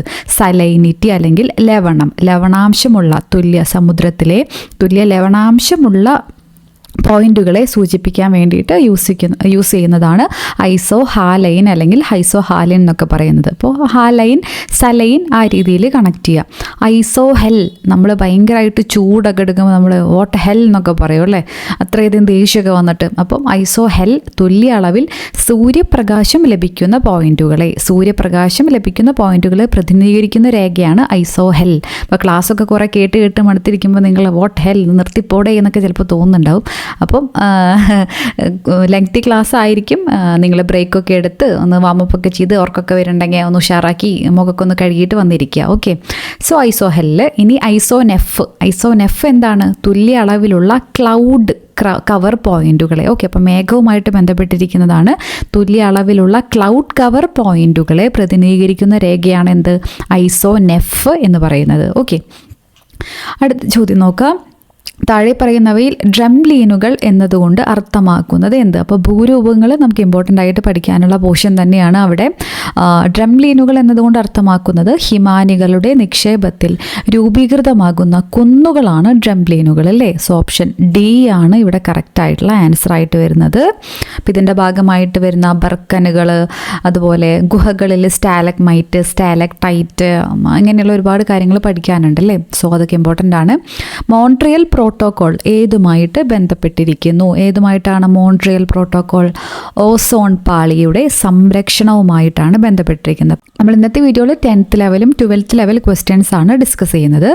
അടുത്തത് പന്തലാസ എന്നത് താഴെ പറയുന്നവയിൽ ഏതുമായി ബന്ധപ്പെട്ടിരിക്കുന്നു? അപ്പോൾ വെഗ്നറിൻ്റെ തിയറിയൊക്കെ നമ്മൾ പഠിക്കുന്നതാണല്ലേ, ആൽഫ്രഡ് വെഗ്നറുടെ. അപ്പോൾ പാഞ്ചിയ, പന്തലാസ അങ്ങനെയായിട്ട് ക്ലാസിഫൈ ചെയ്തിട്ടുണ്ടായിരുന്നു. ഇതിൽ പാഞ്ചിയ എന്ന് പറഞ്ഞാൽ വൻകരയാണ് റെപ്രസെൻറ്റ് ചെയ്യുന്നത്. പാന്തലാസ സമുദ്രം, പാന്തലാസ സമുദ്രം. ഓപ്ഷൻ സി ആണ് ഇവിടെ കറക്റ്റ് ആയിട്ടുള്ള ആൻസർ ആയിട്ട് വരുന്നത്. വൻകരയാണെങ്കിൽ പാൻജിയ. ഓക്കെ, ഇനി ഭൂമിയുടെ ഉൾഭാഗമായ നിഫെ അല്ലെങ്കിൽ നൈഫ് ഏതൊക്കെ മൂലകങ്ങളാണ് പ്രധാനമായിട്ട് അടങ്ങിയിരിക്കുന്നത്? നിഫെ എന്ന് പറയുമ്പോൾ നിക്കലും, എഫ് എന്ന് വെച്ചാൽ എന്താണ്? ഫ്ലൂറിൻ ഒന്നും അല്ല, തെറ്റിക്കാൻ വേണ്ടിയിട്ട് അങ്ങനെയൊക്കെ കൊടുക്കും. ഇരുമ്പാണ് അല്ലേ? നിക്കലും ഇരുമ്പും. ഓപ്ഷൻ ഡി ആണ് കറക്റ്റ് ആയിട്ടുള്ള ആൻസർ. ഇനി ഇന്ത്യൻ മഹാസമുദ്രം, ഇപ്പോൾ സിലബസിൽ മഹാസമുദ്രങ്ങളെ കുറിച്ച് പറയുന്നത് കൊണ്ട് ഇന്ത്യൻ മഹാസമുദ്രത്തിൻ്റെ ആകെ വിസ്തൃതി, ഇന്ത്യൻ മഹാസമുദ്രത്തിൻ്റെ വിസ്തൃതി എത്രയാണ്? 73.4 ലക്ഷം ചതുരശ്ര കിലോമീറ്റർ. ഓപ്ഷൻ ബി ആണ് കറക്റ്റ് ആയിട്ടുള്ള ആൻസർ. ഇപ്പോൾ SCERT കൊടുത്തിട്ടുള്ള ഒരു ടേബിളും കൂടെ ഇതിനോടനുബന്ധിച്ച് നമുക്ക് നോക്കാം. സമുദ്രങ്ങൾ എത്ര എണ്ണമാണ്? എത്ര സമുദ്രങ്ങളാണുള്ളത്? 1, 2, 3, 4, 5. 5 സമുദ്രങ്ങളാണുള്ളത് അല്ലേ? ലോക സമുദ്രങ്ങൾ എത്ര എണ്ണമാണ്? 5 എണ്ണാണുള്ളത്. അപ്പോൾ അതിൻ്റെ ബേസിക് ഇൻഫർമേഷൻ ഈ ഒരു ടേബിളിൽ നിന്ന് ചോദ്യങ്ങൾ വരാറുണ്ട്. പസഫിക് സമുദ്രമാണ് ഏറ്റവും വലിയ സമുദ്രം അല്ലേ? പസഫിക് സമുദ്രം നമ്മൾ വേൾഡ് മാപ്പ് എടുത്ത് നോക്കുമ്പോൾ നമുക്ക് കാണാനായിട്ട് പറ്റും. കുറേ ഭാഗത്ത് വെള്ളമാണ്, സമുദ്രമാണ്. അപ്പോൾ അതിലാണ് ഏറ്റവും വലുതാണ് പസഫിക് സമുദ്രം. ആകെ വിസ്തീർണം 165.2 ലക്ഷം. അപ്പോൾ ഏകദേശം ഒരു ധാരണ ഉണ്ടെങ്കിൽ നല്ലതാണ്. 165.2 ലക്ഷം ചതുരശ്ര കിലോമീറ്റർ. ശരാശരി ആഴം 4280 ഏറ്റവും കൂടിയ ആഴം 11,034 മീറ്റർ. അതായത് ഏറ്റവും കൂടിയ ഈ ഒരു പോയിന്റ് പറഞ്ഞല്ലോ, ആ ഒരു പോയിന്റ് അറിയപ്പെടുന്ന പേരാണ് ചലഞ്ചർ ഗർത്തം. ചലഞ്ചർ ഗർത്തമൊക്കെ ഇമ്പോർട്ടൻ്റ് ആണ്. എവിടെയാണെന്നുള്ളത് ചോദിച്ചിട്ടുണ്ട്. പസഫിക് സമുദ്രത്തിലാണ് കാണപ്പെടുന്നത്. ഓക്കെ, 11,000 ഏകദേശമാണ് അതിൻ്റെ ഡെപ്ത് എന്ന് പറയുന്നത്. ഈ ഒരു പസഫിക് സമുദ്രത്തിൻ്റെ വിസ്തീർണം എന്ന് പറയുന്നത് 165. അപ്പോൾ ഇതിൻ്റെ ഏകദേശം ഒരു പകുതിയാണ്. അറ്റ്ലാന്റിക് വരുമ്പോൾ അത്രയും വ്യത്യാസം വരുന്നുണ്ട്. അപ്പോൾ പസഫിക് എന്ന് പറയുമ്പോൾ അത്രയും വാസ്റ്റാണ്.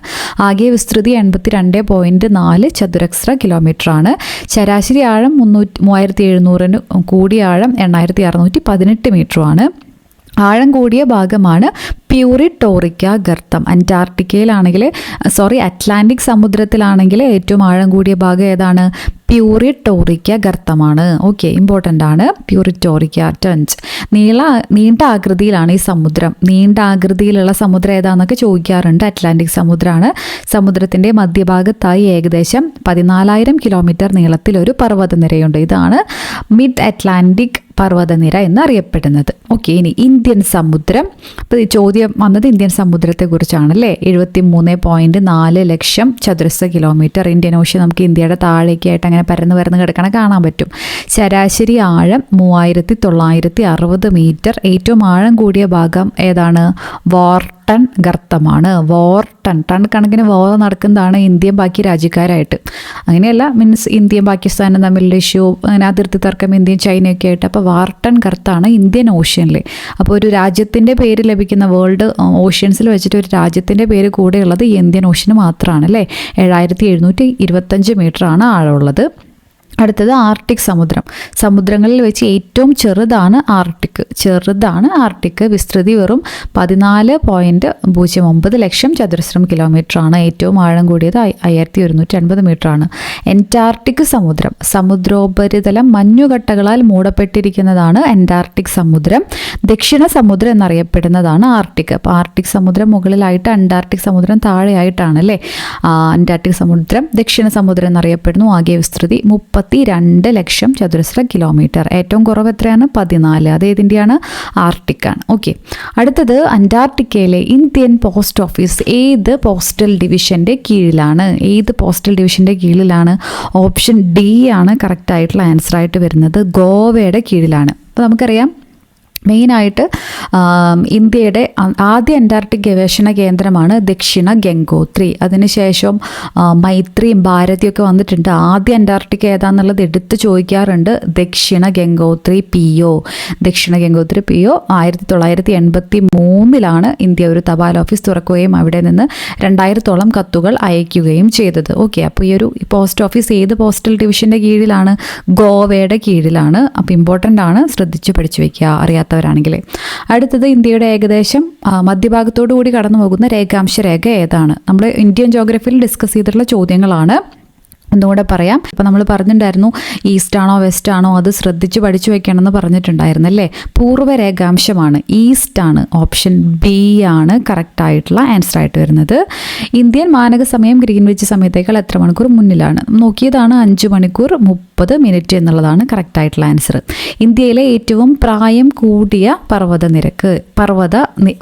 ഇന്ത്യയിലെ ഏറ്റവും പ്രായം കൂടിയ പർവ്വതം ഏതാണ്? ആരവല്ലി മൗണ്ടൻസ് ആണ് അല്ലേ. ഏറ്റവും പ്രായം കൂടിയത് ഏതാണെന്നുള്ളത് ചോദിക്കാറുണ്ട്. ആരവല്ലിയാണ്. അപ്പോൾ മടക്ക് പർവ്വതങ്ങളെ കുറിച്ചിട്ട് കൊടുത്തുള്ള ഒരു ടേബിൾ നമുക്ക് നോക്കാം. ഒരു ബോക്സ്. സംയോജക സീമകളിൽ ശിലാമണ്ഡലങ്ങളുടെ സമ്മർദ്ദ ഫലമായി ശിലാപാളികൾക്ക് ഫോൾഡിംഗ് മടക്ക് സംഭവിക്കാറുണ്ട്. ഇതുമൂലം രൂപം കൊള്ളുന്ന പർവ്വതങ്ങളാണ് മടക്കുപർവ്വതം. ഹിമാലയം, ആൽപ്സ്, ആൻഡസ്, അറ്റ്ലസ് എന്നിവയൊക്കെ മടക്കുപർവ്വത നിരകളാണ്. അപ്പോൾ ക്വസ്റ്റ്യൻ പേപ്പറിൽ ഹിമാലയം, ആൽപ്സ്, ആൻഡിസ്, അറ്റ്ലസ് ഒക്കെ ചോദ്യങ്ങൾ ചോദിച്ച് കണ്ടിട്ടുണ്ട്. ശ്രദ്ധിച്ച് പഠിച്ചു വയ്ക്കുക. പിന്നെ ഇമ്പോർട്ടൻ്റ് ആയിട്ട് ഗ്രീൻ ഹൗസ് എഫക്റ്റിനെ കുറിച്ചിട്ടൊക്കെ എക്സാമുകൾ സ്ഥിരം ചോദിക്കാറുണ്ട്. അതിൽ തന്നെ ഏറ്റവും ഇമ്പോർട്ടൻ്റ് ആയിട്ട് ഏതൊക്കെയാണ് ഗ്രീൻ ഹൗസ് വാതകങ്ങൾ എന്ന് ചോദിക്കാറുണ്ട്. അപ്പോൾ ഇവിടെ നമുക്ക് കാണാം carbon dioxide, methane, ozone തുടങ്ങിയതാണ്. അപ്പോൾ ഇതിൻ്റെ കൂടെ വേറെ എലമെൻറ്റ്സ് അല്ലെങ്കിൽ കോമ്പൗണ്ട്സ് ഒക്കെ കൊടുത്തിട്ട് ചോദ്യങ്ങൾ ചോദിക്കാൻ കണ്ടിട്ടുണ്ട്. അപ്പം ഏതൊക്കെയാണ് ഗ്രീൻ ഹൗസ് ഗ്യാസസ് എന്നുള്ളത് അറിഞ്ഞിരിക്കുക. Carbon dioxide, methane, ozone. ഇനി നമ്മൾ ഡിസ്കസ് ചെയ്യാൻ പോകുന്ന ചോദ്യങ്ങൾ +2 ലെവലിന് ചോദിച്ച ചോദ്യങ്ങളാണ്. അറിഞ്ഞിരിക്കുക. ഇതും SCRT-യിൽ പറയുന്ന ഫാക്ട്സ് തന്നെയാണ്, അതുകൊണ്ടാണ് ഇതും ഇൻക്ലൂഡ് ചെയ്തത്. താഴെ പറയുന്ന പ്രസ്താവനകളിൽ ശരിയായവ തിരഞ്ഞെടുക്കുക. ഉത്തരാർദ്ധഗോളത്തിലെ ദൈർഘ്യമേറിയ പകൽ ജൂൺ 21 ആണ്. അപ്പോൾ ജൂൺ എന്ന് പറയുമ്പോൾ ഈ ഒരു ടൈമാണ് അല്ലേ. അപ്പം ജിയോഗ്രഫി പഠിക്കുമ്പോൾ കണക്ട് ചെയ്ത് പഠിക്കുക, അല്ലെങ്കിൽ മനസ്സിലാക്കി പഠിക്കുക, അല്ലെങ്കിൽ തെറ്റിപ്പോവും. ബൈ ഹാർട്ട് പഠിച്ചാൽ ജൂണും ഡിസംബറും പിന്നെ മാർച്ചും സെപ്റ്റംബറും ഒക്കെ ഒരുപോലെ ആയിട്ട് തോന്നും. ഓക്കെ, അപ്പോൾ നമ്മൾ ഏത് ഗോളത്തിലാണ്? ഉത്തരാർദ്ധ ഗോളത്തിലാണ് ഇന്ത്യയുടെ പൊസിഷനൊക്കെ എല്ലാവർക്കും അറിയാലോ. നമുക്കറിയാം രാവിലെ നേരത്തെ എഴുന്നേക്കാൻ വലിയ ബുദ്ധിമുട്ടില്ല. കുറച്ച് മടിയുണ്ടെങ്കിലും വലിയ ബുദ്ധിമുട്ടില്ല, കാരണം പ്രകാശം കുറച്ച് അധികം വരും. വൈകിട്ട് ലേറ്റായിട്ടാണ് സൂര്യൻ അസ്തമിക്കുന്നത്. പ്രകാശം കൂടുതലാണ് അല്ലേ. അപ്പോൾ ഇപ്പോൾ പകൽ കൂടുതലുള്ളൊരു സമയത്തിലൂടെയാണ് ഇപ്പോൾ നമ്മൾ കടന്നു പോകുന്നത്. അപ്പോൾ അത് കറക്റ്റാണ്. ഉത്തരാർദ്ധ ഗോളത്തിലെ ദൈർഘ്യമേറിയ പകൽ ജൂൺ 21 ആണെന്നുള്ളത് ശരിയാണ്. ദക്ഷിണാർദ്ധ ഗോളത്തിലെ, അപ്പോൾ ഒരെണ്ണം പഠിച്ചു വെച്ചാൽ അതിൻ്റെ ഓപ്പോസിറ്റാണ് ബാക്കിയെല്ലാം എന്നുള്ള രീതിയിൽ വളരെ സിമ്പിളായിട്ട് പഠിക്കാവുന്ന ഒരു പോർഷനാണിത്. ദക്ഷിണാർദ്ധ ഗോളത്തിലെ ദൈർഘ്യമേറിയ പകൽ ഡിസംബർ 22. അപ്പോൾ നമ്മൾ ആ ഒരു 22, 21 എന്നുള്ളത് അത്ര ഒരു പ്രയോറിറ്റി കൊടുത്തില്ലെങ്കിലും മാസം വളരെയധികം ഇമ്പോർട്ടൻ്റ് ആണ്. അപ്പോൾ ജൂൺ 21 ആണെങ്കിൽ പിന്നെ നമ്മൾ ഡിസംബർ ആണ് പഠിക്കുന്നത് അല്ലേ. അയനത്തിൻ്റെ ഒക്കെ ഭാഗമായിട്ട് അതിനെക്കുറിച്ച് നമുക്ക് ഡിസ്കസ് ചെയ്യാം. അപ്പോൾ അതും കറക്റ്റായിട്ടുള്ള സ്റ്റേറ്റ്മെൻ്റ് ആണ്. ദക്ഷിണാർദ്ധ ഗോളത്തിലെ ദൈർഘ്യമേറിയ പകൽ ഡിസംബർ 22 ആണ്. ഇതിൻ്റെ ഓപ്പോസിറ്റാണ്. അപ്പോൾ അത് കറക്റ്റാണ്. ഉത്തരാർദ്ധ ഗോളത്തിലെ ദൈർഘ്യമേറിയ രാത്രി ഡിസംബർ 22 ആണ്. ഒരെണ്ണം ശരിയാണെന്ന് അറിഞ്ഞാൽ ബാക്കിയുള്ളതൊക്കെ നമുക്ക് ഈസി ആയിട്ട് കണ്ടുപിടിക്കാവുന്നതേ ഉള്ളൂ. ദക്ഷിണാർദ്ധ ഗോളത്തിലെ ദൈർഘ്യമേറിയ രാത്രി ജൂൺ 21 ആണ്. എല്ലാം കറക്റ്റായിട്ടുള്ള സ്റ്റേറ്റ്മെൻ്റ് ആണ് ഇവിടെ. അപ്പോൾ ഇതും നമുക്ക് പെട്ടെന്നൊന്ന് റീകളക്ട് ചെയ്ത് പോവാം. അപ്പോൾ നമുക്കറിയാം ഈ വ്യത്യസ്ത ഋതുക്കളുണ്ടല്ലേ. അപ്പോൾ ആദ്യം ഋതുക്കൾക്ക് കാരണമാകുന്ന പ്രതിഭാസം എന്ന് പറയുന്നത് എന്താണ്? സൂര്യൻ്റെ അയനം, apparent movement of the sun, അല്ലെങ്കിൽ സൂര്യൻ്റെ അയനമാണ് ഈ ഋതുക്കൾക്ക് കാരണമാവുന്നത്. നമുക്കറിയാം ഇപ്പോൾ ശൈത്യം, വസന്തം, ഗ്രീഷ്മം എന്നൊക്കെ പറഞ്ഞിട്ട് ഋതുക്കളുണ്ട് അല്ലേ. ലോകത്തിലെ മെയിനായിട്ട് 4 ഋതുക്കളാണ്. അപ്പോൾ ഇന്ത്യയിലോട്ട് വരുമ്പോൾ വേറെ എക്സ്ട്രാ ക്ലാസിഫിക്കേഷനൊക്കെ വരുന്നുണ്ട്. എന്നാലും മെയിൻ 4 സീസൺസ് ആണ് നമുക്ക് പഠിക്കാനുള്ളത്. അപ്പോൾ അങ്ങനെ സീസൺസ് ആയിട്ട് ക്ലാസിഫൈ ചെയ്യാനുള്ള പ്രധാനപ്പെട്ട റീസൺ എന്ന് പറയുന്നത് apparent movement of the sun ആണ്. ഓക്കെ, അപ്പം അതല്ലാണ്ട് വേറൊരു ചോദ്യം എക്സാമിന് ചോദിക്കാറുള്ളതാണ്. ഈ വ്യത്യസ്ത ഋതുക്കളിൽ, ഓരോ ഋതുക്കളിലും ഈ സൂര്യൻ്റെ അളവ്, സൂര്യൻ ലഭിക്കുന്നത് വ്യത്യാസമാണല്ലോ. അതുകൊണ്ടാണ് ഋതുക്കൾ തന്നെ മാറുന്നത്. അതിനുള്ള പ്രധാനപ്പെട്ട കാരണം എന്ന് പറയുന്നത് 2 കാരണങ്ങളാണ്. എക്സാംസിന് ചോദിക്കാറുള്ളതാണ്. ഭൂമിയുടെ പരിക്രമണവും അച്ചുതണ്ടിൻ്റെ ചരിവുമാണ്. 2 റീസൺ ആണുള്ളത്. അപ്പോൾ ഈ ഭൂമിയുടെ പരിക്രമണവും ഭ്രമണവും അങ്ങോട്ടും ഇങ്ങോട്ടും മാറിപ്പോരുത്. എന്താണ് ഈ ഭൂമിയുടെ ഭ്രമണം എന്ന് പറയുമ്പോൾ? ഭൂമി അതിൻ്റെ അച്ചുതണ്ടിൽ സ്വയം കറങ്ങുന്നതിനെയാണ്. ഇത് സണ്ണാണ്, ഇതാണ് ഭൂമി. അതിൻ്റെ അച്ചുതണ്ടിൽ സ്വയം കറങ്ങുന്നതിനെയാണ് അതിൻ്റെ ഭ്രമണം എന്ന് പറയുന്നത്. സ്വന്തമായിട്ട് ഇങ്ങനെ കറങ്ങുക. ഇനി ഈ സൂര്യനെ വലം വെച്ചിങ്ങനെ കറങ്ങുന്നുണ്ടല്ലോ, ഇതാണ് പരിക്രമണം. ഓക്കെ, അപ്പോൾ ഇത് വലിയൊരു ഇതാണ്. മറ്റേത് സ്വയം ഇങ്ങനെ കറങ്ങുക. പരിക്രമണം എന്ന് പറയുമ്പോൾ കുറച്ചും കൂടെ വലിയ വാക്കല്ലേ. അപ്പോൾ അങ്ങോട്ടും ഇങ്ങോട്ടും മാറരുത്. റൊട്ടേഷനും റെവല്യൂഷനും സിമ്പിളാണ്. സിമ്പിളായ ഫാക്ട്സും ചിലപ്പോൾ എക്സാമിന് തെറ്റിക്കും, അതുകൊണ്ടാണ് പറയുന്നത്. അപ്പോൾ ഈ പരിക്രമണമാണ് ഋതുക്കളൊക്കെ കാരണമാവുന്നതിൽ ഒരു സംഭവം. ഈ ഒരു പരിക്രമണവും പിന്നെ അച്ചുതണ്ടിൻ്റെ ചെരിവുമാണ്. ഓക്കെ, അപ്പോൾ നമ്മൾ നേരെയല്ല. അച്ചുതണ്ട് എന്ന് പറയുമ്പോൾ ഒരു ചെറിയൊരു ചെരിവോട് കൂടിയിട്ടാണ് ഭൂമി ഇങ്ങനെ സഞ്ചരിക്കുന്നത്. ഇതാണ് 90 ഡിഗ്രി. ലംബതലത്തിൽ 23.5 ഡിഗ്രി. ഓക്കെ, 23.5 ഡിഗ്രിയാണ് ലംബതലത്തിൽ. 23.5 ഡിഗ്രിയാണ് ചെരിവ് വരുന്നത് അച്ചുതണ്ടിന്. അപ്പം ഈ പരിക്രമണ തലത്തിൽ, ഈ ഒരു തലത്തിലാണെങ്കിൽ എന്താണ് 23.5 ബാക്കി 90 23.5 കുറച്ച് 66.5 ഡിഗ്രി. അപ്പോൾ ഏതാണ് ചോദ്യം ചോദിക്കണമെന്ന് വെച്ചിട്ടുണ്ടെങ്കിൽ അതിനനുസരിച്ചിരിക്കുക. ഭൂമിയുടെ അച്ചുതണ്ടിന് ലംബതലത്തിൽ നിന്നുള്ള ചെരിവെന്ന് പറഞ്ഞാൽ 23.5 ഡിഗ്രിയാണ്. ഭൂമിയുടെ അച്ചുതണ്ടിന് പരിക്രമണ തലത്തിൽ നിന്നുള്ള ചെരിവും ചോദിച്ചാൽ അത് 66.5 ഡിഗ്രിയാണ്. അപ്പോൾ ഈ ഒരു ചെരിവും പിന്നെ ഈ പരിക്രമണം, ഈ ചെരിവും വെച്ചിട്ട് ഇങ്ങനെ കറങ്ങിക്കൊണ്ടിരിക്കുകയാണ് സൂര്യന് ചുറ്റും. അപ്പോൾ ഇതാണ് പ്രധാനപ്പെട്ട റീസൺ. ഈ സൗരതാപം പല സ്ഥലങ്ങളിലും പലതാവാനുള്ള റീസൺ ഇതാണ്. ഇനി നമ്മളിത് പഠിക്കുമ്പോൾ ഈ ഏറ്റവും കൂടുതൽ പകൽ, ഏറ്റവും കൂടുതൽ സംഭവം, അങ്ങനത്തെ സംഭവങ്ങൾ പഠിക്കുമ്പോൾ നമ്മുടെ ഉത്തരാർദ്ധഗോളത്തിന് പഠിച്ചു വയ്ക്കുക. അതായത് നമ്മൾ ഇന്ത്യയാണ്, നമ്മുടെ ഇന്ത്യ ഉത്തരാർദ്ധഗോളത്തിനാണുള്ളത്. ഇന്ത്യയുടെ കാര്യം പഠിച്ചു വെച്ചാൽ അതിൻ്റെ ഓപ്പോസിറ്റാണ് ദക്ഷിണാർദ്ധഗോളത്തിലെ എന്നുള്ള രീതിയിൽ കണക്ട് ചെയ്ത കുറേ ഫാക്ട്സൊക്കെ നമുക്ക് മനസ്സിലാക്കാനായിട്ട് പറ്റും. അപ്പോൾ നമുക്കിവിടെ നോക്കുമ്പോൾ മനസ്സിലാവും ഈ ഭാഗത്താണ് ഇപ്പം ഇങ്ങനെ കറങ്ങിക്കൊണ്ടിരിക്കുകയാണ് അല്ലേ. അപ്പോൾ ഇതൊരു 3D ആണ് ശരിക്കും. നമ്മളിപ്പോൾ ഇത് ഇമേജായിട്ട് കാണിച്ചതുകൊണ്ടാണ്. അപ്പോൾ ഇങ്ങനത്തെ വീഡിയോസൊക്കെ യൂട്യൂബിൽ ചുമ്മാ അവൈലബിൾ ആയിരിക്കും, ഷോർട്സ് ഒക്കെ ആയിട്ട്. എർത്ത് ഈക്വിനോക്സ്, സോൾസ്റ്റിസ് എന്ന് വെറുതെ ഒന്ന് സെർച്ച് ചെയ്ത് കഴിഞ്ഞാൽ എങ്ങനെയാണ് കറക്റ്റ് ആ ഒരു റെവല്യൂഷൻ്റെ പാത്ത് നമുക്ക് മനസ്സിലാവും. അപ്പോൾ 2D ആയിട്ട് കാണിക്കുന്നത് കൊണ്ടാണ് ഇങ്ങനെ ഒരു പരന്നിട്ടിരിക്കുന്നത്. അതായത് ഇപ്പോൾ സൂര്യപ്രകാശം ഇതിലേറ്റവും കൂടുതൽ അടിക്കുക ഏത് ഭാഗത്തായിരിക്കും? ഇങ്ങനെ ചെരിഞ്ഞിങ്ങനെ പോവുകയാണ്. ഈ സൂര്യപ്രകാശം അടിക്കണ ഭാഗമാണ് ഈ ഒരു ലൈറ്റ് ബ്ലൂ കളറിൽ കൊടുത്തേക്കുന്നത്. മറ്റേടത്ത് ഇരുട്ട് എന്നുള്ള രീതിയിലാണ് ഇവിടെ ഒരു ഡാർക്ക് ഷെയ്ഡ് കൊടുത്തേക്കുന്നത്. അപ്പോൾ ഈ ഭാഗത്ത് മാത്രമാണ് ഇവിടെ സൂര്യപ്രകാശം അടിക്കുന്നത്. ഇങ്ങോട്ട് പോകുമ്പോൾ പരിക്രമണ വേളയിൽ സൂര്യൻ്റെ ആപേക്ഷിക സ്ഥാനം ഈ ഒരു ഭൂമധ്യരേഖയ്ക്ക് നേർ മുകളിലാകുന്ന ദിവസങ്ങളാണ് ഈ 2 ദിവസങ്ങൾ എന്ന് പറയുന്നത്, മാർച്ചും സെപ്റ്റംബറും. അതായത് ഈ ഫുൾ പോർഷൻ നമ്മളിവിടെ നമുക്കറിയാം നോർത്തും സൗത്തായിട്ട് നമ്മൾ സ്പ്ലിറ്റ് ചെയ്യും അല്ലേ. ഇപ്പോൾ ഹെമിസ്ഫിയർ എന്ന് പറയുമ്പോൾ ഇവിടെ നോർത്തേൺ ഹെമിസ്ഫിയർ, ഇവിടെ സദേൺ ഹെമിസ്ഫിയർ. ഇതിൽ രണ്ടിലേക്കും ഫുള്ളായിട്ട് സൂര്യത്തിൻ്റെ ഇത് കിട്ടുന്നുണ്ട്, ഈക്വലായിട്ട് കിട്ടുന്നുണ്ട്. ഇവിടെ നമ്മൾ നോക്കുകയാണെങ്കിൽ ഈ ഭാഗം സൂര്യൻ്റെ ഇവിടെ റേഡിയേഷൻ അടിക്കുന്നത് ഇത് നമുക്ക് ആ ഭാഗം നമുക്ക് കാണാൻ പറ്റില്ല അല്ലേ. ഇതിൻ്റെ തൊട്ട് ബാക്കിലാണ് സൂര്യൻ്റെ താപം അടിക്കുന്നത്. ഞാൻ പറഞ്ഞല്ലോ 3D 2Dയുടെ ബുദ്ധിമുട്ടുകളുണ്ട് പറഞ്ഞുതരാൻ വേണ്ടിയിട്ട്. അപ്പം അതായത് എന്ത് തന്നെയായാലും ഇതിൻ്റെ അപ്പുറത്തെ പോർഷനിൽ ഈ ഒരു ഇമേജാണ് വരിക. അപ്പോൾ ഇങ്ങനെ നമ്മൾ നോർത്തേണും സൗത്തേൺ ആയിട്ട് സ്പ്ലിറ്റ് ചെയ്യുമ്പോൾ നോർത്തേണും സൗത്തിലും സൂര്യൻ്റെ അളവെന്ന് പറയുന്നത് ഈക്വൽ ആയിരിക്കും. അങ്ങനെയുള്ള 2 ഡേറ്റുകളാണ് വരുന്നത്. അപ്പോൾ മാർച്ചിലും സെപ്റ്റംബറിലാണ് ഇക്വിനോക്സ് അല്ലെങ്കിൽ വിഷുവങ്ങൾ എന്നൊക്കെ പറയുന്നത് വരുന്നത്. ഓക്കെ, അപ്പോൾ ഏതാണ് ദിവസങ്ങൾ? March 21, September 23. ഈ 2 ദിനങ്ങളിൽ 2 അർദ്ധഗോളങ്ങളിലും, ഈ നോർത്തേൺ ഹെമിസ്ഫിയറും സദേൺ ഹെമിസ്ഫിയറും, അതായത് ഉത്തരാർദ്ധഗോളത്തിലും ദക്ഷിണാർദ്ധഗോളത്തിലും രാത്രിയുടെയും പകലിൻ്റെ ദൈർഘ്യം എന്ന് പറയുന്നത് തുല്യമായിരിക്കും. ഇതിനാണ് എന്തെന്ന് വിളിക്കുന്നത്? സമരാത്ര ദിനങ്ങൾ, വിഷുവങ്ങൾ, ഇക്വിനോക്സസ് എന്നൊക്കെ പറയുന്നത്. അപ്പം ഇത് പഠിക്കാൻ വേണ്ടിയിട്ട് എല്ലാവരും ഫോളോ ചെയ്യുന്നൊരു കോഡ് ഉണ്ട് അല്ലേ. സെപ്റ്റംബർ മാർച്ച് സമം എന്നാലോചിച്ച് വയ്ക്കുകയാണെങ്കിൽ സെപ്റ്റംബറിലത്തെ സായും മാർച്ച് സമം എന്ന് ആലോചിച്ച് വയ്ക്കുകയാണെങ്കിൽ വളരെയധികം ഈസിയാണ് അല്ലേ. മനസ്സിലാക്കി പഠിക്കുകയാണെങ്കിൽ അത് വളരെയധികം നല്ലതാണ്. ഓക്കെ, അപ്പോൾ ഇവിടെ നോക്കുമ്പോൾ നമുക്ക് മനസ്സിലാവുന്നത് സൂര്യൻ ഇങ്ങനെ അടിക്കും. ഇപ്പോൾ കൂടുതൽ പോർഷൻ നോക്കുകയാണെങ്കിൽ ഇവിടെയാണ് ഭൂമധ്യരേഖ വരുന്നത് അല്ലേ. ഇങ്ങനെ അടിക്കുമ്പോൾ കൂടുതൽ ഭാഗത്ത് ഏത് ഭാഗത്താണ് കൂടുതൽ അടിക്കുന്നത്? നോർത്തേൺ ഹെമിസ്ഫിയറിലാണ്, ഉത്തരാർദ്ധഗോളത്തിലാണ്. കാരണം നേരെയായിട്ടല്ല സഞ്ചരിക്കുന്നത്, 23.5 ഡിഗ്രി ചെരിവുണ്ട്, ചെറിയൊരു സ്ലാൻഡിങ് ഉണ്ട്. അപ്പം ഇങ്ങനെ സൂര്യപ്രകാശം അടിക്കുമ്പോൾ കൂടുതൽ ഭാഗം ഇവിടെ വെയിൽ കൊള്ളുന്നത് ആർക്കാണ്? നോർത്തേൺ ഹെമിസ്ഫിയർ അല്ലെങ്കിൽ ഉത്തരാർദ്ധഗോളത്തിലാണ്. അപ്പോൾ ഉത്തരാർദ്ധഗോളത്തിലാണ് നമ്മൾ ഇന്ത്യക്ക് ഉൾപ്പെടുന്നത് അല്ലേ.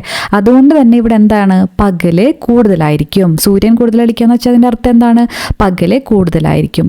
അപ്പോൾ ഈ ഒരു കണ്ടീഷനാണ് എന്തെന്ന് പറയുന്നത്? ഗ്രീഷ്മ അയനാന്ത ദിനം എന്ന് പറയുന്നത്. ഓക്കെ, ഗ്രീഷ്മ അയനാന്ത ദിനം. ഗ്രീഷ്മം എന്ന് പറയുമ്പോൾ നമുക്കറിയാം ചൂട് അല്ലേ.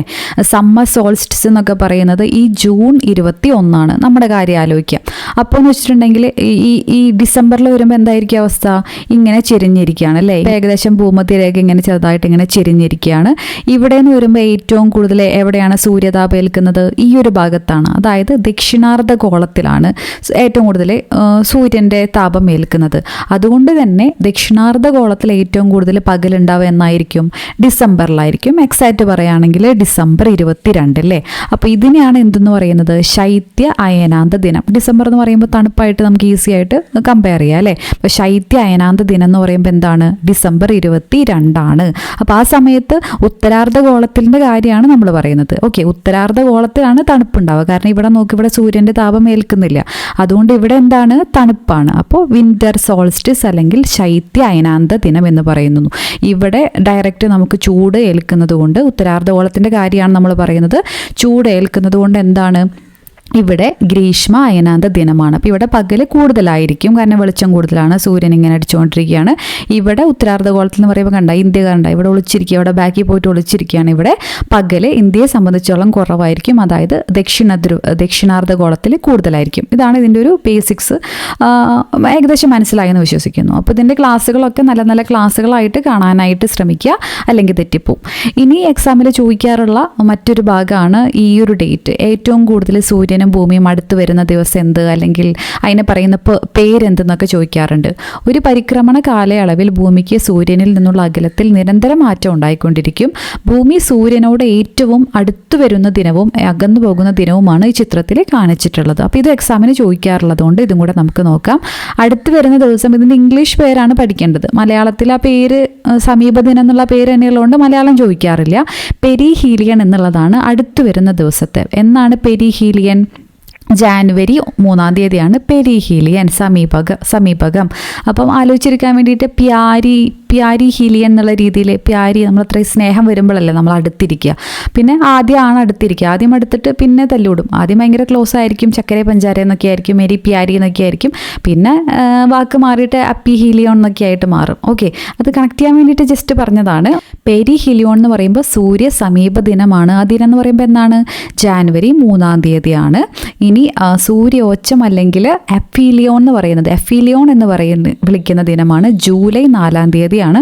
അതാണ് ഏറ്റവും കൂടുതൽ അകന്നു പോകുന്ന ദിനം എന്ന് പറയുന്നത്. ഓക്കെ, അപ്പോൾ സൂര്യൻ ഭ്രമണം എന്ന് നമ്മൾ പറഞ്ഞല്ലോ, അച്ചുതണ്ടിൽ സ്വയമായിട്ട് കറങ്ങുന്നു എന്ന് പറഞ്ഞു. ആ ഭ്രമണമാണ് എന്ത്? നമ്മുടെ ഒരു ദിവസം എന്ന് പറയുന്നത്. ഏകദേശം 24 മണിക്കൂർ അല്ലേ, 23 പോയിന്റ് സംതിങ് ആണ് നമ്മൾ 24 മണിക്കൂറായിട്ട് കൺസിഡർ ചെയ്യുന്നു. ഈ സൂര്യൻ നമ്മൾ ഈ അയനം സൂര്യൻ്റെ കറക്കത്തെക്കുറിച്ചൊക്കെ നമ്മൾ പറഞ്ഞു, പരിക്രമണത്തെക്കുറിച്ച് നമ്മൾ പറഞ്ഞല്ലേ, റെവല്യൂഷനെ കുറിച്ച് പറഞ്ഞു. അതാണ് ഒരു വർഷം എന്ന് പറയുന്നത്, 365 കാൽ ദിവസം എന്ന് പറയുന്നത്.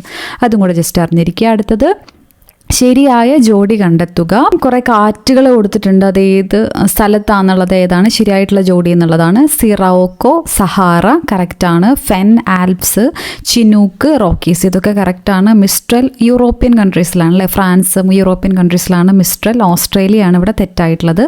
1, 2, 3 ശരിയായിട്ടുള്ളതാണ്. അടുത്തത് ഉത്തരായന രേഖ കടന്നു പോകുന്ന ഇന്ത്യൻ സംസ്ഥാനങ്ങൾ തിരഞ്ഞെടുക്കുക. ഏതൊക്കെയാണ് ഇന്ത്യൻ സംസ്ഥാനങ്ങൾ? മിസോറാം, ത്രിപുര, ഛത്തീസ്ഗഡ്, പശ്ചിമ ബംഗാൾ. തന്നിട്ടുള്ളതിൽ മിസോറാം, ത്രിപുര, ഛത്തീസ്ഗഡ്, പശ്ചിമ ബംഗാൾ ഓപ്ഷൻ ബി ആണ് ഇവിടെ കറക്റ്റ് ആയിട്ടുള്ള ആൻസർ ആയിട്ട് വരുന്നത്. ഓക്കെ, അടുത്ത ചോദ്യം. ഭൂമിശാസ്ത്രം എന്ന വാക്കിൻ്റെ ഉത്ഭവം ഏത് ഭാഷയിൽ നിന്നാണ്? ഏത് വാക്കിൽ നിന്നാണ്?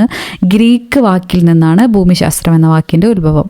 അടുത്തത് അഗ്നിപർവ്വത സ്ഫോടനം ഉണ്ടാകുമ്പോൾ ഭൂമിയുടെ ഉപരിതലത്തിലേക്ക് ഒഴുകിയെത്തുന്ന പദാർത്ഥമാണ് ലാവ. എന്താണ്? ലാവ. ഓപ്ഷൻ ഡി ആണ് കറക്റ്റ് ആയിട്ടുള്ള ആൻസർ ആയിട്ട് വരുന്നത്. അടുത്തത്, അപ്പോൾ ഈ എർത്ത് ക്വേക്കിനെ കുറിച്ച് ചോദ്യങ്ങൾ വരാറുള്ളത് കൊണ്ട് ഭൂമിയുടെ ആഴങ്ങളിൽ പ്രകമ്പനങ്ങൾ ഉണ്ടാകുന്ന കേന്ദ്രങ്ങളെ എവിടെ നിന്നാണെന്നുള്ളത് ചോദിക്കാറുണ്ട്.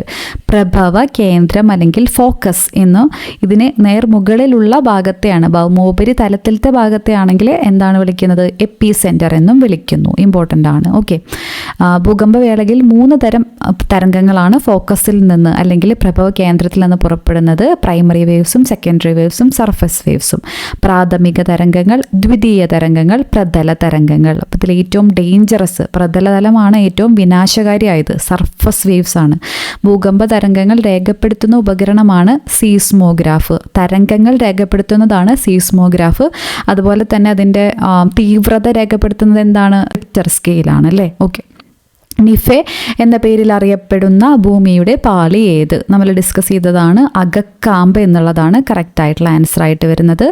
വിമാനങ്ങളുടെ സഞ്ചാരത്തിന് ഏറ്റവും അനുയോജ്യമായ അന്തരീക്ഷ പാളി, ഇതും നമ്മൾ ഡിസ്കസ് ചെയ്തതാണ്. തെളിഞ്ഞ ആകാശമൊക്കെ എവിടെയാണ്? സ്ട്രാറ്റോസ്ഫിയർ ആണ്. ഓപ്ഷൻ സി ആണ്. സ്ട്രാറ്റോസ്ഫിയറിൻ്റെ മറ്റു പ്രത്യേകത എന്താണ്? ഓസോൺ പാളിയൊക്കെ കാണുന്നത് സ്ട്രാറ്റോസ്ഫിയറിലാണ്. ഓക്കെ, അടുത്തത് ചുവടെ കൊടുത്തിരിക്കുന്നവയിൽ ലാർജ് സ്കെയിൽ മാപ്പ് ഏതാണ്? അപ്പോൾ നമ്മൾ നോക്കിയിട്ടുണ്ടായിരുന്നു മാപ്പിൽ ലാർജ് സ്കെയിൽ, സ്മോൾ സ്കെയിൽ തെറ്റിക്കരുതെന്ന് പറഞ്ഞിട്ടുണ്ടായിരുന്നു. ലാർജ് സ്കെയിൽ മാപ്പ് എന്ന് പറയുമ്പോൾ എന്താണ്? കെഡസ്ട്രൽ ഭൂപടമാണ് ഇവിടെ കറക്റ്റ് ആയിട്ടുള്ള ആൻസർ. ലോക ഭൂപടം, ഏഷ്യ ഭൂപടം, ഇന്ത്യ ഭൂപടം എന്നൊക്കെ പറയുമ്പോൾ എന്താണ്? സ്മോൾ സ്കെയിൽ മാപ്പിന് ഉദാഹരണമാണ്. ട്രോപ്പോസ്ഫിയറിൽ ഏറ്റവും കൂടുതൽ കാണപ്പെടുന്ന വാതകമേത്? ഓപ്ഷൻ ഡി നൈട്രജൻ ആണ് കറക്റ്റ് ആയിട്ടുള്ള ആൻസർ. പാഞ്ചിയ എന്ന ആശയം ആദ്യമായി അവതരിപ്പിച്ചയാൾ? പാഞ്ചിയ, പാന്തലാസ ഒക്കെ നമ്മൾ പറഞ്ഞതാണ്. ഓപ്ഷൻ ഡി ആൽഫ്രഡ് വെഗ്നർ ആണ് അല്ലേ? ഓപ്ഷൻ ഡി ആണ് കറക്റ്റ് ആയിട്ടുള്ള ആൻസർ. ഉത്തരായന രേഖ കടന്നു പോകാത്ത രാജ്യമേത്? അപ്പോൾ 17 രാജ്യങ്ങളിലൂടെയാണ് കടന്നു പോകുന്നത്. അപ്പോൾ 17 രാജ്യങ്ങളുടെ പേര് പഠിക്കുകയാണെങ്കിൽ നല്ലത്. അതല്ലെങ്കിൽ നമുക്ക് ഇതിൽ ഓപ്ഷൻ കണ്ട് സിമ്പിളായിട്ട് ആൻസറിലോട്ട് എത്താനായിട്ട് പറ്റും. കാരണം ന്യൂസിലാൻഡ് എന്ന് പറയുമ്പോൾ സദേൺ ഹെമിസ്ഫിയറിൽ കിടക്കുന്ന ഒരു രാജ്യമാണ് അല്ലേ? ദക്ഷിണാർദ്ധഗോളത്തിലാണ് ന്യൂസിലാൻഡ്, ഓസ്ട്രേലിയ തുടങ്ങിയ രാജ്യങ്ങളൊക്കെ വരുന്നത്. ഏറ്റവും ഇങ്ങനെ പ്രമുഖമായിട്ടുള്ള രാജ്യങ്ങളായതുകൊണ്ട് അതിനെക്കുറിച്ചൊക്കെ നമുക്ക് അറിഞ്ഞിരിക്കേണ്ടതാണ്. സോ ഓപ്ഷൻ ഡി ആണ് ഇവിടെ കറക്റ്റ് ആയിട്ടുള്ള ആൻസർ. അപ്പോൾ ഓൾസോ മനസ്സിലാക്കുക, മെക്സിക്കോ, ഇന്ത്യ, മാലി തുടങ്ങിയ രാജ്യങ്ങളിലൂടെയൊക്കെ ഉത്തരായന രേഖ കടന്നു പോകുന്നുണ്ട് എന്നുള്ളത് അറിഞ്ഞിരിക്കുക. ഇനി ഭൂമിയിൽ നിന്ന് ഇതോടുകൂടിയിട്ട് നമുക്ക് നേരത്തെയും ചോദിച്ചിട്ടുണ്ടായിരുന്നു ഏതൊക്കെ സംസ്ഥാനങ്ങളിലൂടെയാണ് ഇന്ത്യയിലെ ഉത്തരായന രേഖ കടന്നു പോകുന്നത്. അപ്പോൾ മെയിനായിട്ട് 8 സംസ്ഥാനങ്ങളിലൂടെയാണ്. അപ്പം അതും കൂടെ അറിഞ്ഞിരിക്കുക. Gujarat, Rajasthan, Madhya Pradesh, Chhattisgarh, Jharkhand, west Bengal, Tripura and Mizoram. Okay, ഇപ്പം ഇത്രയും സംസ്ഥാനങ്ങളാണ് ഇന്ത്യയിലെ ഉത്തരായന രേഖ കടന്നു പോകുന്ന സംസ്ഥാനങ്ങൾ. 8 സംസ്ഥാനങ്ങൾ, ടോട്ടൽ 17 രാജ്യങ്ങളിലൂടെയാണ് കടന്നു പോകുന്നത്. ഓക്കെ, ഭൂമിയിൽ നിന്ന് 50 മുതൽ 80 കിലോമീറ്റർ വരെ ഉയരത്തിൽ വ്യാപിച്ചിരിക്കുന്ന അന്തരീക്ഷ മണ്ഡലം. അപ്പോൾ ഇതാണ് പറഞ്ഞത്, ഈ കിലോമീറ്റർ അടക്കം എക്സാംസിന് ചോദിക്കാറുണ്ട്. 50 മുതൽ 80 എന്ന് വരുമ്പോൾ ഏതാണ്? സോസ്ഫിയർ ആണല്ലേ? ഓപ്ഷൻ ബി ആണ് കറക്റ്റ് ആയിട്ടുള്ള ആൻസർ. സോ ലാസ്റ്റ് ക്വസ്റ്റ്യൻ, ഭൂകമ്പ തരംഗങ്ങളുടെ ഉത്ഭവ സ്ഥാനം. ഓക്കെ, അപ്പോൾ ഇത് ഭൂകമ്പനാഭി. അപ്പോൾ ആ വേർഡ് മലയാളത്തിലോട്ടൊക്കെ വരുമ്പോൾ പല പേരും മാറി മാറി വരുന്നുണ്ട്. ഭൂകമ്പനാഭി എന്നുള്ളതാണ് ഇവിടെ കറക്റ്റ് ആയിട്ടുള്ള ആൻസർ ആയിട്ട് കൊടുത്തിരിക്കുന്നത്. Okay, so world geography important ആയിട്ടുള്ള ഒരുപാട് കാര്യങ്ങൾ നമ്മൾ ഇന്നത്തെ വീഡിയോയിലൂടെ ഡിസ്കസ് ചെയ്തു. എപ്പോഴും പറയുന്നത് പോലെ തന്നെ ഒരു ലൈക്ക് ചെയ്യാൻ നിങ്ങൾക്ക് ബുദ്ധിമുട്ടില്ലെങ്കിൽ പ്ലീസ് ടു ലൈക്ക്. ഓൾസോ ഇത് വർത്ത് ആണെങ്കിൽ തോന്നുകയാണെങ്കിൽ മാത്രം നിങ്ങളുടെ ഫ്രണ്ട്സിനൊക്കെ ഷെയർ ചെയ്ത് കൊടുക്കാനും മറക്കരുത്. ഇതുപോലുള്ള ഇമ്പോർട്ടൻ്റ് ആയിട്ടുള്ള വീഡിയോസിന് വേണ്ടിയിട്ട് ചാനൽ സബ്സ്ക്രൈബ് ചെയ്യാതെ കാണുന്നവരാണെങ്കിൽ സബ്സ്ക്രൈബ് ചെയ്യുക. ബെല്ലൈക്കൻ എനേബിൾ ചെയ്യുകയാണെങ്കിൽ അപ്ലോഡ് ചെയ്യുന്ന വീഡിയോസൊക്കെ നിങ്ങൾക്ക് പെട്ടെന്ന് കാണാനായിട്ട് പറ്റും. PYQ സീരീസ് വളരെയധികം ഇമ്പോർട്ടൻ്റ് ആണ്. നമ്മൾ മാത്സ് ഒരുപാട് പേര് റിക്വസ്റ്റ് ചെയ്തിട്ടുണ്ടായിരുന്നു. മാത്സ് നമുക്ക് ചെയ്ത് കാണിക്കാനുള്ള ചെറിയ ബുദ്ധിമുട്ടുള്ളത് കൊണ്ടും യൂട്യൂബിൽ അടിപൊളി ക്ലാസ്സുകൾ ഇപ്പോൾ ഞാൻ മുന്നേ പറഞ്ഞിട്ടുണ്ട്. ട്രിക്ക് ടേൺ ഉണ്ട്, അതുപോലെ എജു ഓൺ ലേണിംഗ് സൊല്യൂഷൻസ് ഉണ്ട്, ഇസു മാത്സ് അക്കാഡമി ഉണ്ട്. ഒക്കെ എല്ലാവരും അടിപൊളിയായിട്ട് ക്ലാസ് എടുക്കുന്ന സാറുമാരുടെ ഫ്രീ ക്ലാസ്സസ് ഒരുപാടുണ്ട്. ക്വസ്റ്റ്യൻ പേപ്പർ ഡിസ്കഷനും എല്ലാതുമായിട്ട് കിടക്കുന്നുണ്ട്. സോ മാത്സ് നമ്മൾ ചെയ്യാൻ കുറച്ച് പ്രായോഗിക ബുദ്ധിമുട്ടുകൾ ഉള്ളത് കൊണ്ടാണ് ചെയ്യാത്തത്. ബാക്കി നമുക്കിനി സബ്ജക്ട്സിൽ കവർ ചെയ്യാനുള്ളത് കേരള ജോഗ്രഫി മാത്രമാണ്. ബാക്കി എല്ലാതും പ്ലേലിസ്റ്റായിട്ട് ചെയ്തിട്ടുണ്ട്. നിങ്ങളെല്ലാവരും സമയത്തിനനുസരിച്ച് കണ്ടു നോക്കുക. 2024 ക്വസ്റ്റ്യൻസ്, പുതിയ ക്വസ്റ്റ്യൻസ് ചെയ്യാമെന്നൊക്കെ കുറേ പേര് ചോദിച്ചിട്ടുണ്ട്. നമ്മൾ സമയത്തിനനുസരിച്ച് തീർച്ചയായിട്ടും അതൊക്കെ ഉൾക്കൊള്ളിക്കുന്നതാണ്. നിങ്ങൾ നൽകുന്ന സപ്പോർട്ടിന് ഒത്തിരി നന്ദി പറയുന്നു. അടുത്തൊരു വീഡിയോയിലൂടെ കാണാം. Thank you so much for watching. Have A good day.